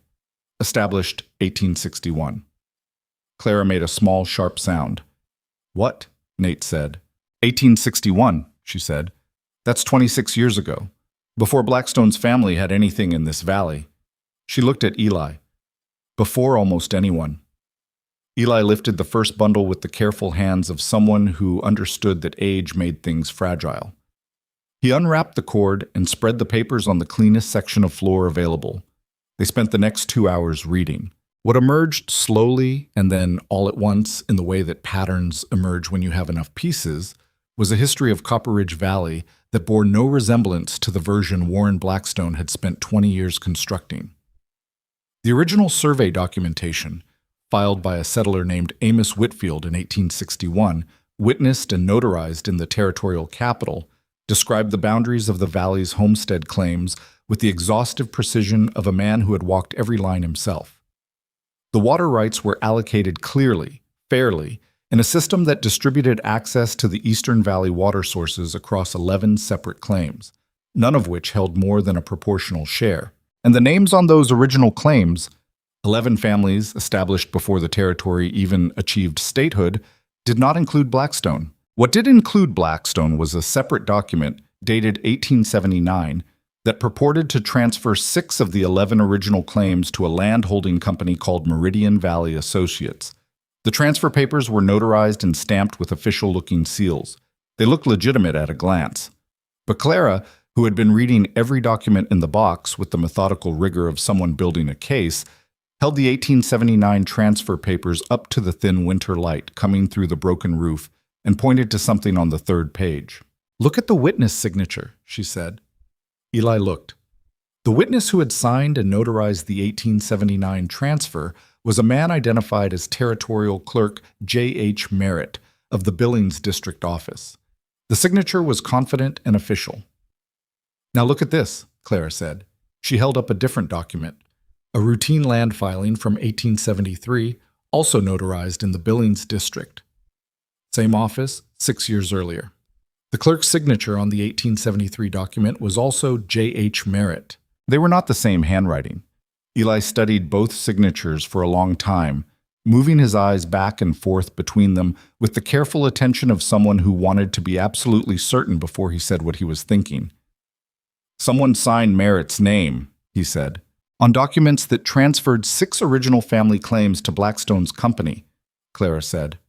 Her voice was very steady, the way it got when she was most serious. 6 families who were either paid a fraction of what their land was worth, or who were presented with legal challenges that forced them to sell, or who simply left the valley because the pressure became too much. She looked at Eli. "Clara Whitfield's family is on that original 1861 survey. That was Amos Whitfield's claim. Clara Whitfield married a man named George Trent in 1871. "The Trents," Eli said. "You mentioned them before, the ones who sold for half value." "They didn't sell," Clara said. "They were stolen from." "There's a difference." Nate had been quiet through all of this, which for Nate was a significant achievement. Now he looked up from the papers he'd been sorting with the expression of someone who has been keeping something in and can't anymore. "There are letters in the third bundle," he said. "Personal letters. From the families. People writing about what was happening to them." He held up a page, handwritten, close and urgent, the letters slightly shaky in the way of someone writing under duress. "This one says they were told their original claim had been invalidated because of a survey error, that they had 30 days to vacate." He stopped. "The survey error was in a document that this box proves was forged." The collapsed building held them all in silence for a moment. 5 children and the weight of 20 years of theft, sitting in the cold with the evidence of it spread across a dirty floor. "We need Colt," Eli said. Colt read everything twice. He sat at the kitchen table with the document spread before him and read every page in the focused, unhurried silence of someone who understood that speed here was the enemy of accuracy. The children arranged themselves around the edges of the kitchen, Eli seated across from him, Clara beside Eli with her journal open, Nate standing at the window, May in her chair in the corner, and Iris on the bench by the stove with Button in her lap, watching Colt's face with enormous, serious eyes. When he finished the second reading, he sat back and looked at the ceiling for a moment. "Amos Whitfield filed this original survey in 1861, he said. "That means these are the foundational land records for this entire valley, before the county system, before statehood. This is the earliest legal documentation of who owned what. And Blackstone's transfers reference surveys from 1879 that contradict the 1861 records," Clara said. "But the 1879 surveys don't exist independently. They only exist as references in the transfer documents. The originals were never filed in the county record because there were no originals," Colt said.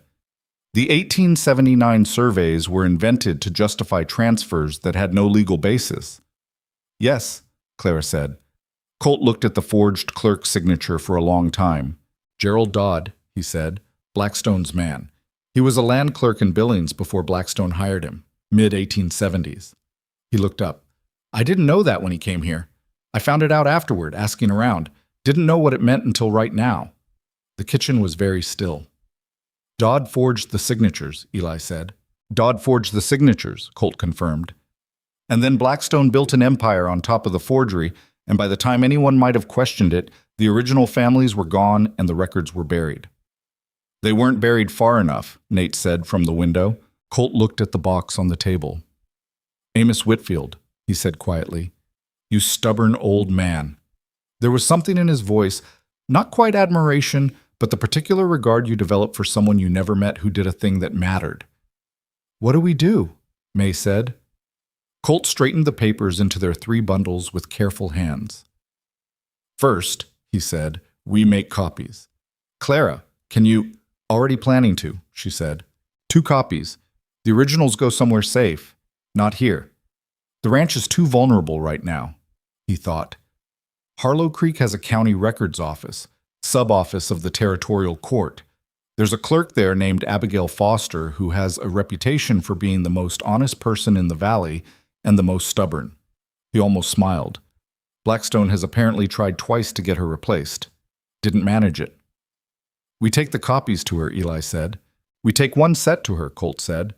And we take the original summary letter, so the Whitfield survey, the one that establishes the full list of original claims, we take that to the families who are still here, the ones who were never bought out, or whose operations Blackstone hasn't fully absorbed, the ones I wrote to.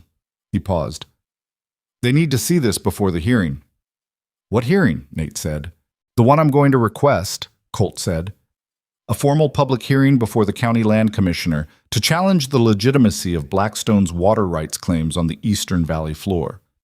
He looked around the table, at all 5 of them, at these children who had come to him with nothing and had handed him the thing that changed everything. He's expecting me to fight from behind, to defend the ranch, hold the line, wait for him to push until I fall. He's not expecting me to take it to a public proceeding and put 20 years of fraud in front of witnesses. He'll know it's coming, Eli said. The moment we file for a hearing, he'll know. Yes, Colt said. That's why we have to move before we file. Get the documents to Foster, get them to the families, build the coalition first. By the time Blackstone knows what we're doing, we need to be too far into it for him to stop it quietly. He looked at the documents one more time, then stood. Clara, he said, how fast can you copy these? Give me 2 days, she said. You have 1, he said. I'll help. Clara opened her journal to a fresh page. Then we'd better start now. The copying took 36 hours. Clara and Colt worked in shifts through the night. Clara's handwriting precise and unhurried, Colt's larger and plainer, but accurate. While Eli slept in short intervals, and May kept the fire going without being asked. By the time the second morning arrived with its pale, reluctant light, 3 complete copies existed of every document in the box. Clara had also produced a summary document in her own hand. 3 pages that organized the evidence chronologically, identified the key forgeries, named the families affected, and laid out the legal argument in language that was clear enough for a rancher to follow and rigorous enough for a territorial court to take seriously. Colt read it when she handed it to him. I'm going to say it again, he said. You should have been a lawyer. I might be one yet, Clara said, without looking up from the journal where she was already writing something else. Give me 10 years. He took the original documents to Abigail Foster himself, riding into Harlow Creek in the gray mid-morning with the tin box strapped behind his saddle and his good coat on.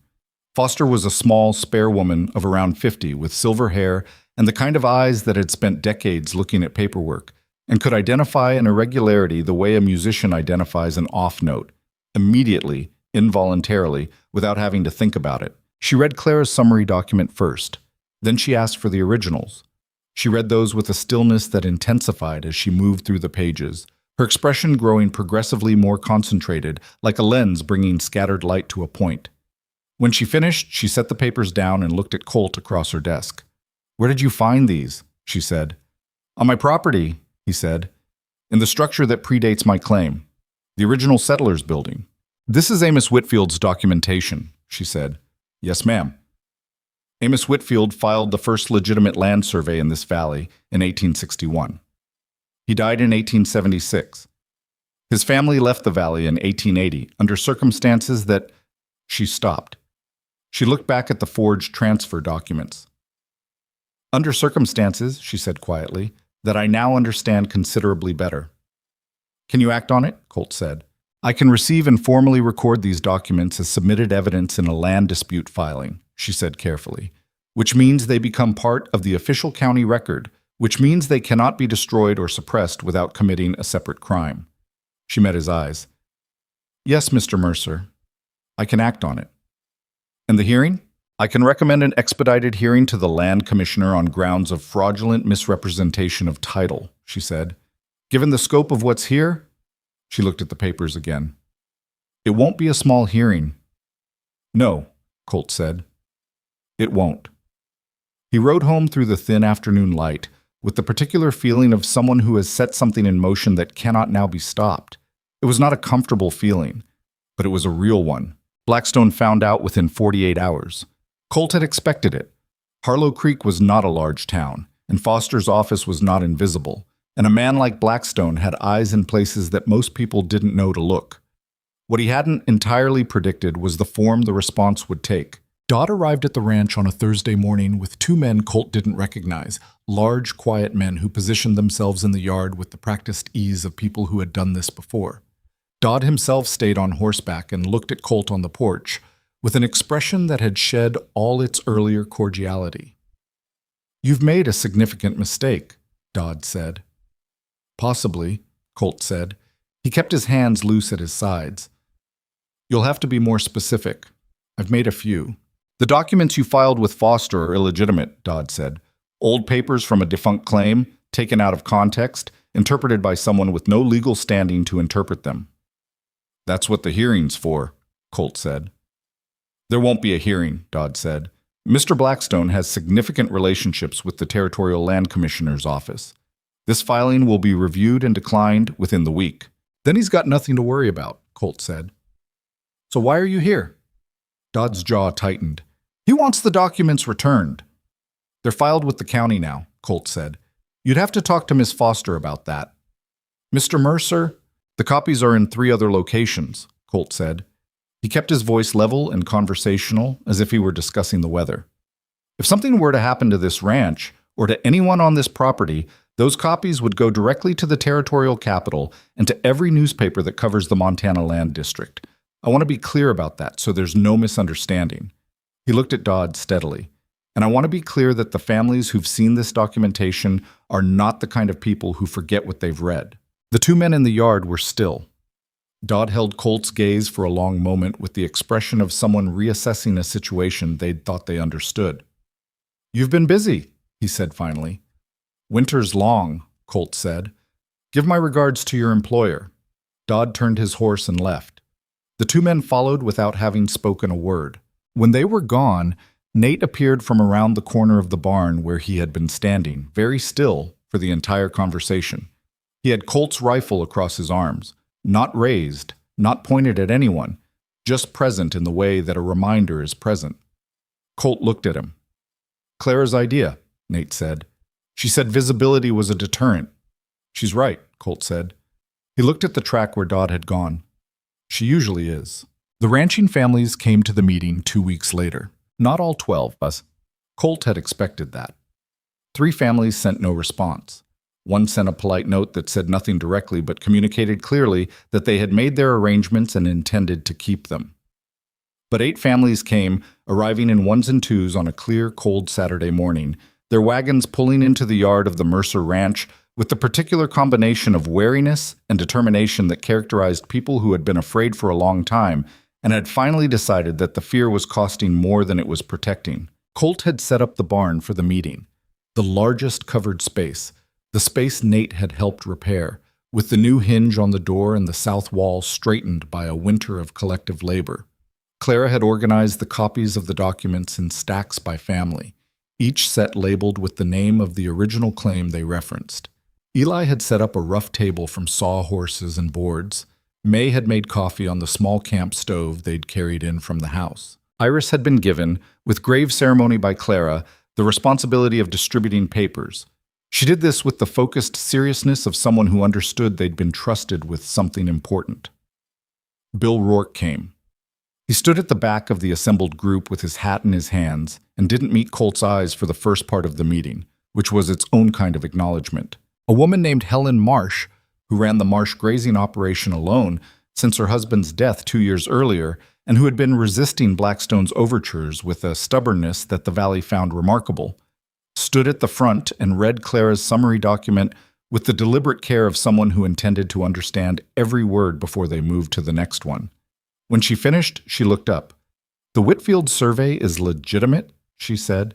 "Confirmed by Abigail Foster and formally filed with the county," Colt said. "And the 1879 transfer documents are forgeries. The clerk's signature doesn't match any other document from that office in that period," Colt said. "Clara, He looked at her. She was 13 years old, standing beside the document table with her journal, and she held every rancher's attention without seeming to need it. Clara identified 4 separate inconsistencies in the notarization seals in addition to the signature discrepancy. She's documented all of them. Helen Marsh looked at Clara for a moment. "How old are you?" she said. 13, Clara said. Marsh made a sound that wasn't quite a laugh. "Lord help Warren Blackstone," she said. And then the barn had something in it that it hadn't had before. A sound, brief and surprised, of people discovering they were allowed to find something funny again. The meeting ran for 3 hours. Questions were asked that were hard and honest. Doubts were voiced about the hearing, about Blackstone's reach into the Territorial Land Commissioner's office, about what happened to the families who stepped forward and the challenge failed. These weren't unreasonable doubts, and Colt didn't dismiss them. "I can't promise this works," he said. "I can promise that the alternative, staying quiet, selling, or being driven out one by one, ends the same way for every one of us, just on Blackstone's schedule instead of ours." Rourke spoke for the first time. His voice was rough, like a man who hadn't used it much lately and wasn't sure it would carry the weight of what he needed to say. "I went to that meeting in town," he said. "The one Dodd ran. I sat there and let him talk, and I didn't say a word." He looked at Colt. "I owe you an apology for that." "No," Colt said. "You owe yourself one. The apology to me can wait." The room held that. Then Helen Marsh set Clara's summary document on the table and put her hand flat on top of it. "I'll stand with this," she said. "My name on the filing." One by one, the others followed. 6 signatures. Then 7. Then all 8 families, each one placing their name on the formal challenge to Blackstone's water rights claim. A document that Clara had prepared in advance, because Clara always prepared in advance, and that now bore the weight of 8 families willing to do the thing they'd been afraid to do for years. When the last signature was written, the barn was very quiet. Eli looked at the paper. Then he looked at Colt. He had the expression of someone who has been carrying a thing for a long time and has just felt the weight of it distribute across other hands. "Now what?" he said. "Now we go to the hearing," Colt said. He looked at all of them. The 8 ranching families, the 5 children who had changed everything. "And we finish it." Outside, the February wind pressed against the barn walls with its familiar persistence. Inside, the new hinge on the great door held steady, and the south wall that had been leaning for 3 years stood straight in the cold, and the smell of coffee and lantern oil and old wood surrounded 8 families and 1 solitary cowboy, and 5 orphaned children who had found each other on a frozen road and built something from nothing that was now strong enough, finally, to push back. The hearing was set for the 3rd week of March. Abigail Foster had moved with the quiet efficiency of someone who had been waiting years for exactly this kind of filing to land on her desk. She submitted the expedited hearing request to the Territorial Land Commissioner's office in Helena within 48 hours of receiving Colt's documentation. And the response, which came back faster than anyone expected, which itself told a story about how the wind was reading, confirmed a date and assigned a commissioner named Arthur Greer, a territorial appointee with a reputation for methodical jurisprudence and no known connection to Blackstone's network of favors and arrangements. Blackstone tried to have Greer replaced. The attempt failed, which was the first sign that the ground beneath his empire had begun, in ways invisible from the surface, to shift. Colt learned about the failed replacement attempt from Foster, who told him with the particular satisfaction of a woman who had spent 20 years watching a powerful man bend the machinery of law to his purposes and had just watched it refuse to bend. "He overreached," she said simply. He assumed his relationship with the commissioner's office extended further than it did. Men like that always do, eventually. The 3 weeks between the barn meeting and the hearing were the most dangerous of all. Blackstone, understanding now that the quiet solution was gone, moved to the loud one. He filed 3 separate legal challenges to Colt's homestead title in the county court. Thin challenges, each one, but designed not to succeed so much as to consume time and money and attention. He sent Dodd to visit 2 of the 8 signatory families and present them with what Dodd described as reconsidered offers, numbers large enough to make a struggling rancher stare at the ceiling at night, wondering. One family, the Caldwells, who had signed with visible reluctance and whose operation was in genuinely precarious shape, withdrew their signature after the second of Dodd's visits.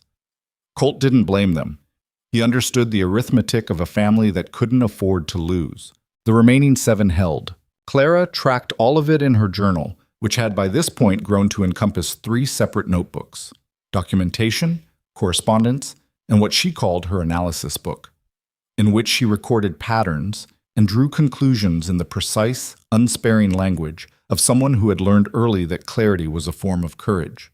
She brought her analysis to Colt each evening, and they talked through it with the focused economy of 2 people who had learned to trust each other's thinking.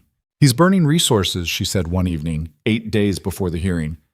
"The legal challenges cost him more than they cost you because he has more lawyers doing more work for less result. And the approach to the Caldwells was visible. People talk. 3 of the remaining 7 families know he tried it, and it made them angrier instead of weaker." "He's rattled," Colt said. "He's not used to not winning," Clara said. "It's affecting his judgment." She closed the analysis book. "That's useful." "You're 17 years old in your head," Colt said. "I've been told," she said, and went to bed. The night before the hearing, nobody slept well. Colt sat on the porch in the cold, long after midnight, not thinking so much as existing in the particular taut stillness of someone on the eve of something they can't control. The stars over the Beartooth Range were brilliant and indifferent, scattered across the black sky in their ancient configurations, unconcerned with land disputes or forged signatures or the fates of small ranches in the Eastern Valley. Eli came out at some point and sat beside him. Neither of them spoke for a long time. "You scared?" Eli said finally. "Yes," Colt said. "Me too." Eli pulled his coat tighter. "I keep thinking about what happens if it doesn't work. Where we go." "I've thought about that too," Colt said. "And?" Colt was quiet for a moment. "And I think that if we lose the land, we find another way. Land isn't everything." He paused. "But I don't think we're going to lose." "That's not a reason," Eli said. "That's just a feeling." "Sometimes a feeling is built from 100 reasons you haven't found words for yet," Colt said. He looked out at the dark valley. "We did the work, Eli. We found the documents. We built the coalition. We got the hearing. At some point, you have to stop calculating and trust what you built." Eli sat with that for a while. "My father used to say something like that," he said, "about crops. That past a certain point, you've done everything you can do, and what comes up from the ground is between the ground and the seed." "Smart man," Colt said. "Yeah," Eli said, quietly, simply. He was. They sat until the cold drove them back inside, and then they slept. Not well, but enough. The Harlow Creek Community Hall was not designed for the number of people who arrived on the morning of March 19th. It was a plain building, 4 walls, a plank floor, a raised platform at the front end where the commissioner's table had been set up with territorial flags and the formal trappings of legal authority. It held, at comfortable capacity, perhaps 60 people. By 9 in the morning, there were well over 100, filling every chair and bench and standing 3 deep along the walls, spilling out the door into the cold where those who couldn't get inside pressed close enough to hear through the open windows. Colt had not expected this. He came in with the 5 children and the 7 remaining signatory families, and found the room already half full of people he recognized. Ranchers from further out in the valley, some from as far as the northern range, people he had never spoken to directly, but whose presence in this room communicated something that did not require translation. They had come because word had traveled the way word travels in places where the land connects everyone. Through proximity and necessity and the underground current of shared understanding that runs beneath the surface of even the most fragmented communities. Helen Marsh found Colt at the door and put her hand briefly on his arm. "Standing room only," she said. "Thought you should know. Some of these people, Blackstone's people, approached them too. Different years, different methods. They came to watch." She looked at him steadily. "Or more than watch." Nate had positioned himself where he could see the whole room, with the instinctive tactical awareness of a boy who had grown up watching situations and calculating their direction. He leaned close to Eli and said, without moving his eyes from the crowd, "Blackstone's in the front right corner. 3 men with him. Dodd's not here." Eli looked. Blackstone sat in his chair with the surface composure of a man who intended to project complete confidence, but Nate was right. Dodd's absence was notable. Dodd was the man who knew the documents best. His absence meant either that Blackstone had calculated it was better to distance him from the proceeding, or that something else was happening. Clara, who had been watching Eli's face, leaned in. "Dodd left Harlow Creek yesterday," she said. "I heard it at the dry goods store this morning. Settled his hotel bill and rode out." She paused. Men don't flee the scene of something they expect to win. Commissioner Arthur Greer called the hearing to order at 9:30. He was a deliberate man, somewhere in his late 50s, with the measured movements of someone who had learned that authority expressed quietly carried further than authority expressed loudly. He read the formal statement of proceedings without hurrying it, established the legal basis of the challenge, and invited the first presentation of evidence. Abigail Foster rose. She presented the Whitfield documents with the same methodical clarity that had characterized her entire handling of the case, piece by piece, in chronological order, each document identified and its provenance established before she moved to the next. She spoke for 40 minutes. The room was nearly silent throughout, which for a room of that size and temperature and compressed humanity was its own remarkable thing. When she reached the forged transfer documents, she did not editorialize. She simply placed the 1873 notarization and the 1879 notarization side by side on the commissioner's table and allowed the comparison to speak. Greer studied both documents for a long time.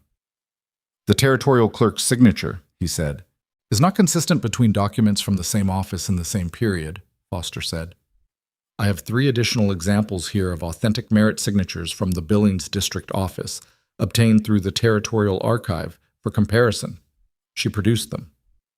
Greer looked at all 5 documents together with the expression of a man who is doing arithmetic he already knows the answer to. Blackstone's attorney, a man named Fowler who had come from Helena and carried himself with the practiced assurance of someone expensive, rose to challenge the chain of custody of the Whitfield documents.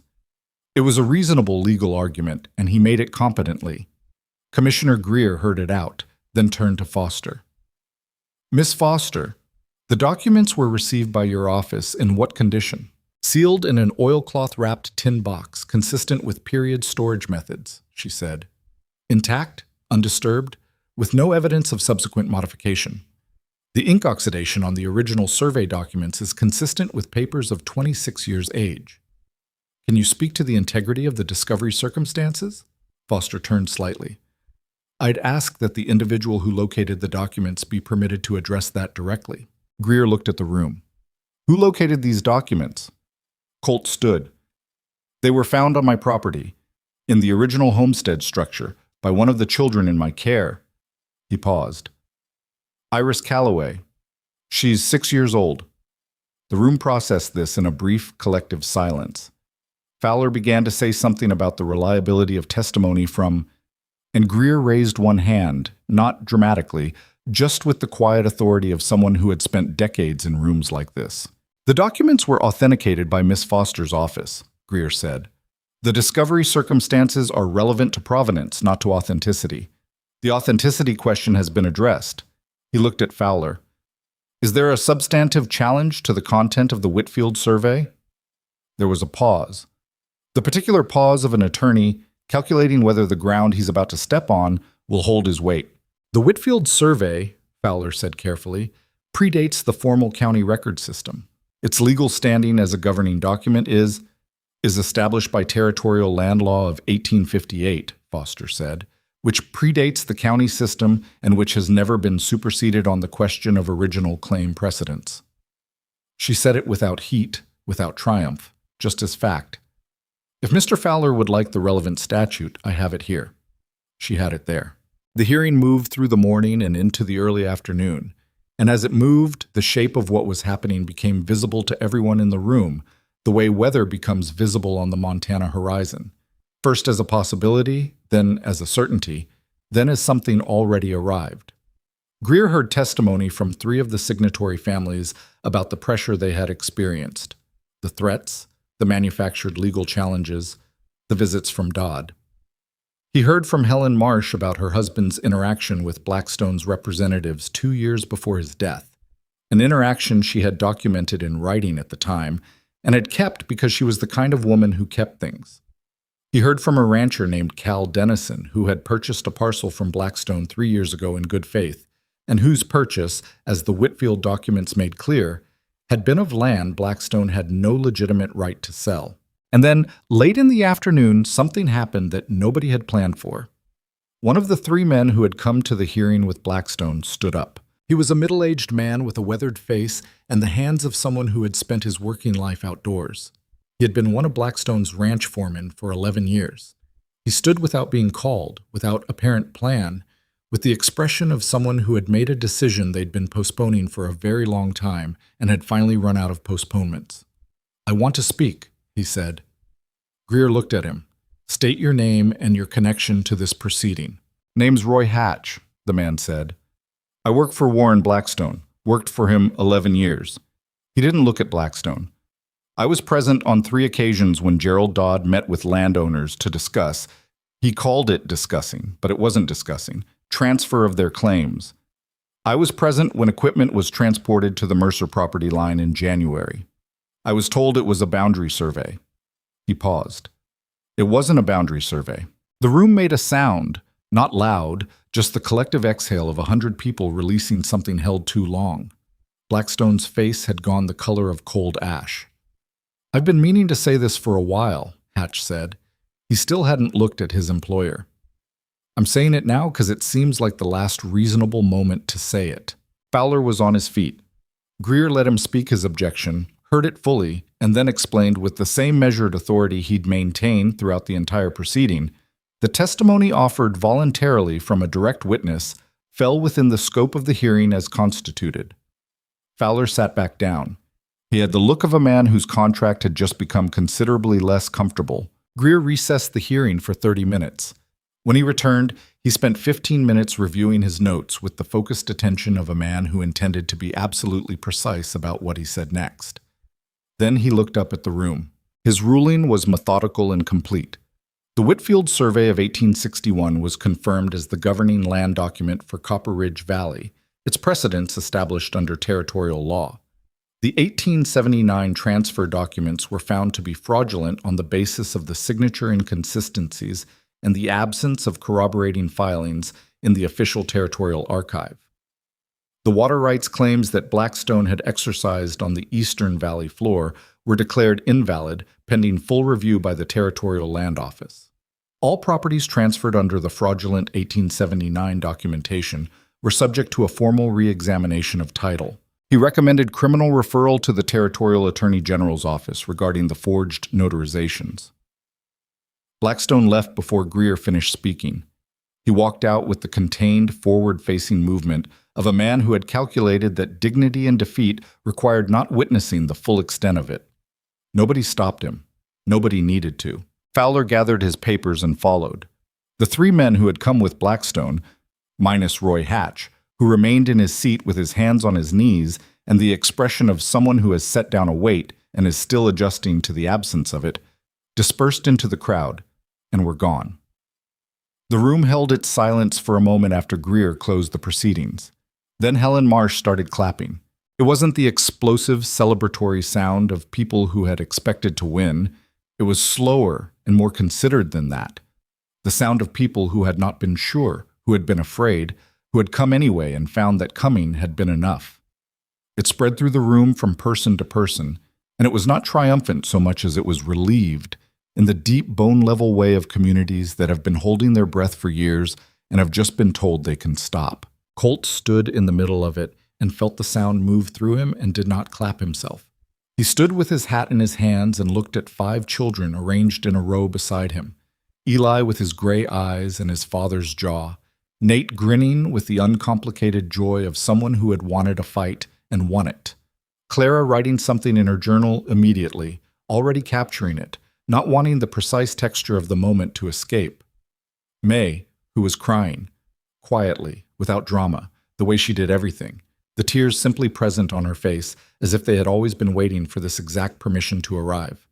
And Iris, red-haired and freckled, buttoned the ragdoll tucked under one arm, looking up at Colt with those enormous, serious eyes of hers. "Did we win?" Iris said.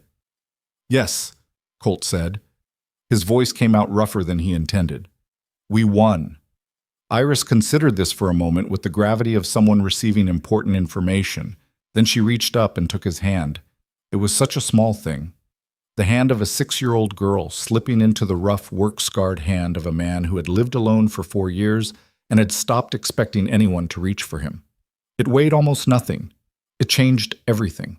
Colt looked down at her, and for a moment the community hall and the clapping and the smell of wool coats and lamp oil all fell away, and there was only this small hand in his, this child looking up at him with absolute trust, and the understanding arriving with the quiet certainty of something that has been true for a long time before being recognized, that he was not going to be able to give this back, that he didn't want to. That somewhere between a frozen road and a shared fire and 6 weeks of hard work and one tin document box buried in a collapsed building, these 5 children had stopped being people he was helping and become people he belonged to. The aftermath of the hearing unfolded over the following weeks with the methodical weight of legal processes that moved slowly but completely once set in motion. Gerald Dodd was located in a town 40 miles east, where he had apparently intended to wait out the hearing before determining his next move. He was served with a criminal complaint and returned to Harlow Creek in the company of a territorial deputy, which was a different kind of return than the one he'd imagined when he'd packed his bags 3 days before the hearing. He cooperated extensively with the Territorial Attorney General's investigation, which surprised no one who understood the arithmetic of a man calculating the difference between his sentence with cooperation and his sentence without it. Dodd's cooperation unraveled Blackstone's operation with the thoroughness of a thread pulled from a knitted garment, one thing connecting to the next, each disclosure opening 2 more until the full scope of what had been built on Amos Whitfield's stolen foundation lay exposed to the light. 7 fraudulent title transfers. 3 manufactured legal challenges designed to force sales, a systematic pattern of intimidation spanning 12 years and affecting 14 separate families, 8 of whom were still in the valley and 6 of whom had left and could now, under the territorial re-examination, pursue restitution. Warren Blackstone fought every step of it with the resources he had left, which were still considerable. He was not a man who accepted diminishment gracefully, but there is a particular kind of legal momentum that gathers around the exposure of long-concealed wrongs. It has the weight of all the years behind it, all the accumulated pressure of the people who were harmed and said nothing because saying something seemed impossible. Once that pressure found its outlet, Blackstone's resources were fighting not just the current case, but the accumulated force of everything the current case had opened, and it was more than even he could hold against. He sold what remained of his valley holdings in June and left Copper Ridge. Nobody in Harlow Creek saw him go. The mahogany desk that had been brought overland at considerable expense was sold at auction in September, and the money went into the county general fund, which struck most of the valley as appropriately undramatic. The ranch in spring was a different thing than the ranch in winter. It was always a different thing, Colt knew. He'd seen 3 springs there, each one a revision of what the land could be when the cold finally relented. But this spring had a quality he hadn't experienced before, a sense of the ranch being inhabited in a way that extended beyond the merely physical. The sounds of it were different.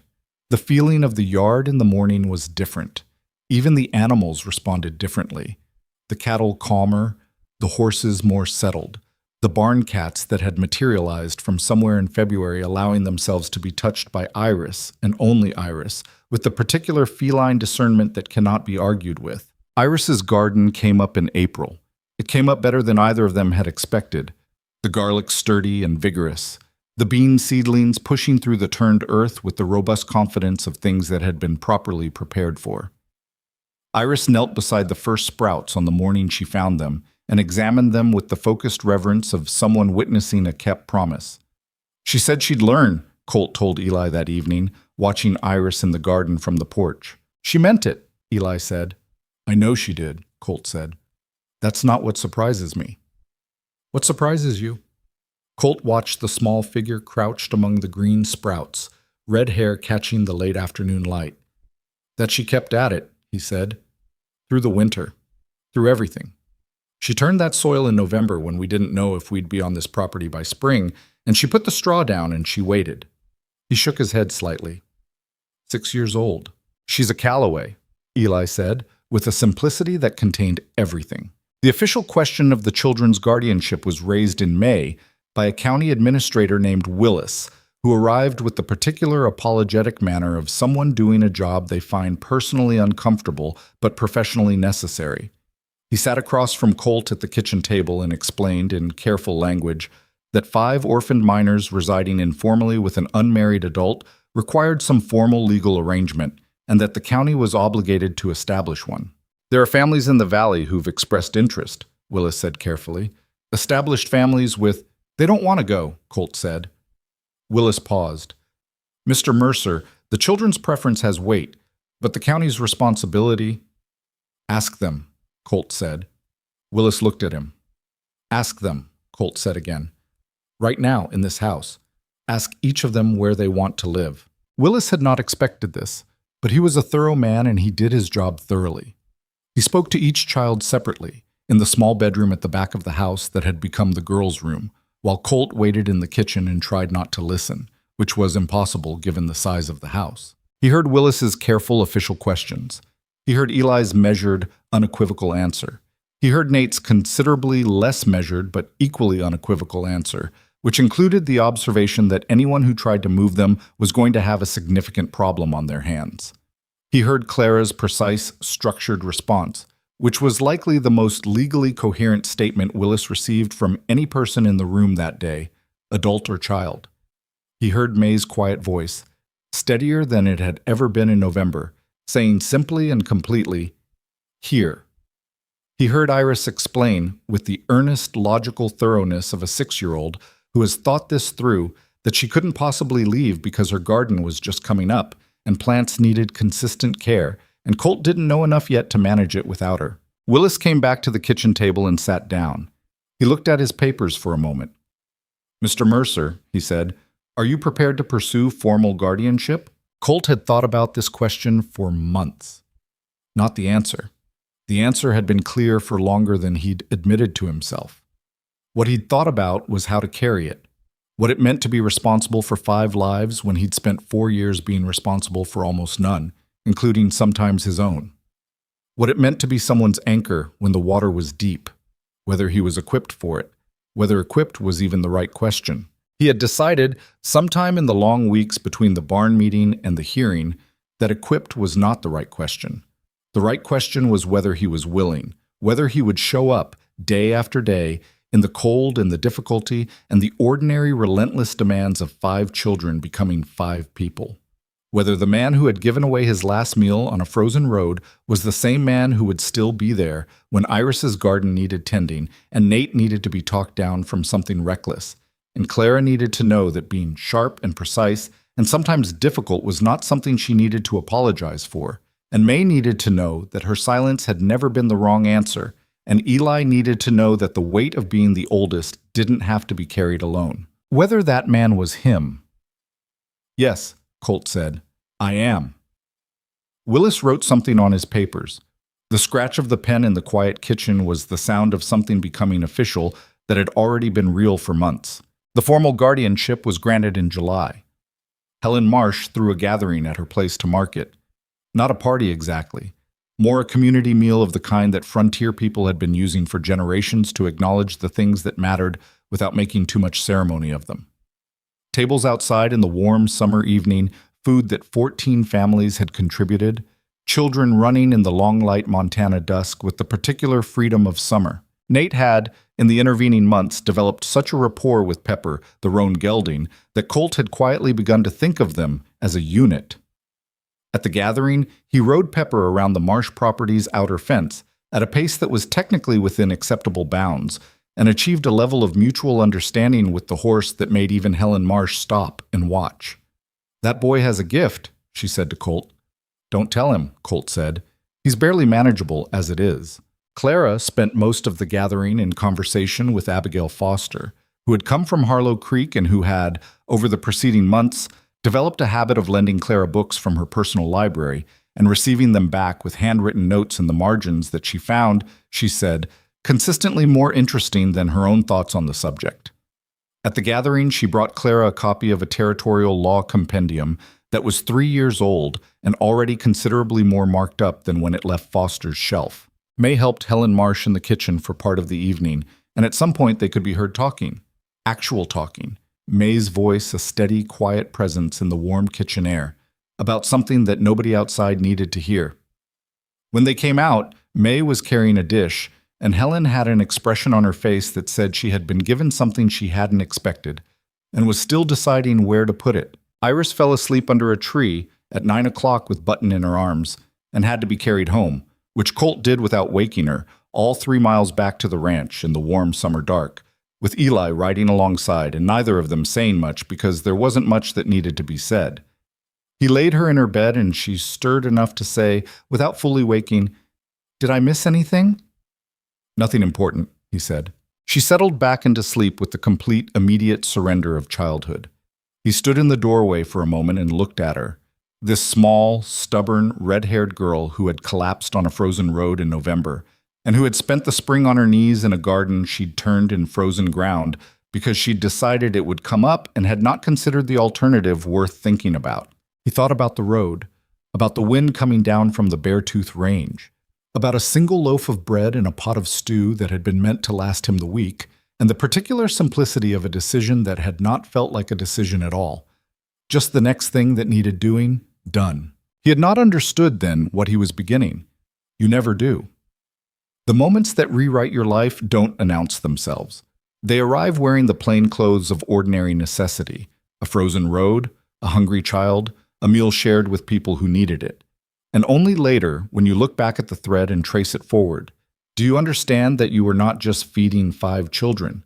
You were choosing a life, choosing a family, choosing to remain in the world in a way that had stopped feeling available to you after the woman you loved was buried, and the house you'd shared became just a building where you'd once been happy. He pulled the door gently closed.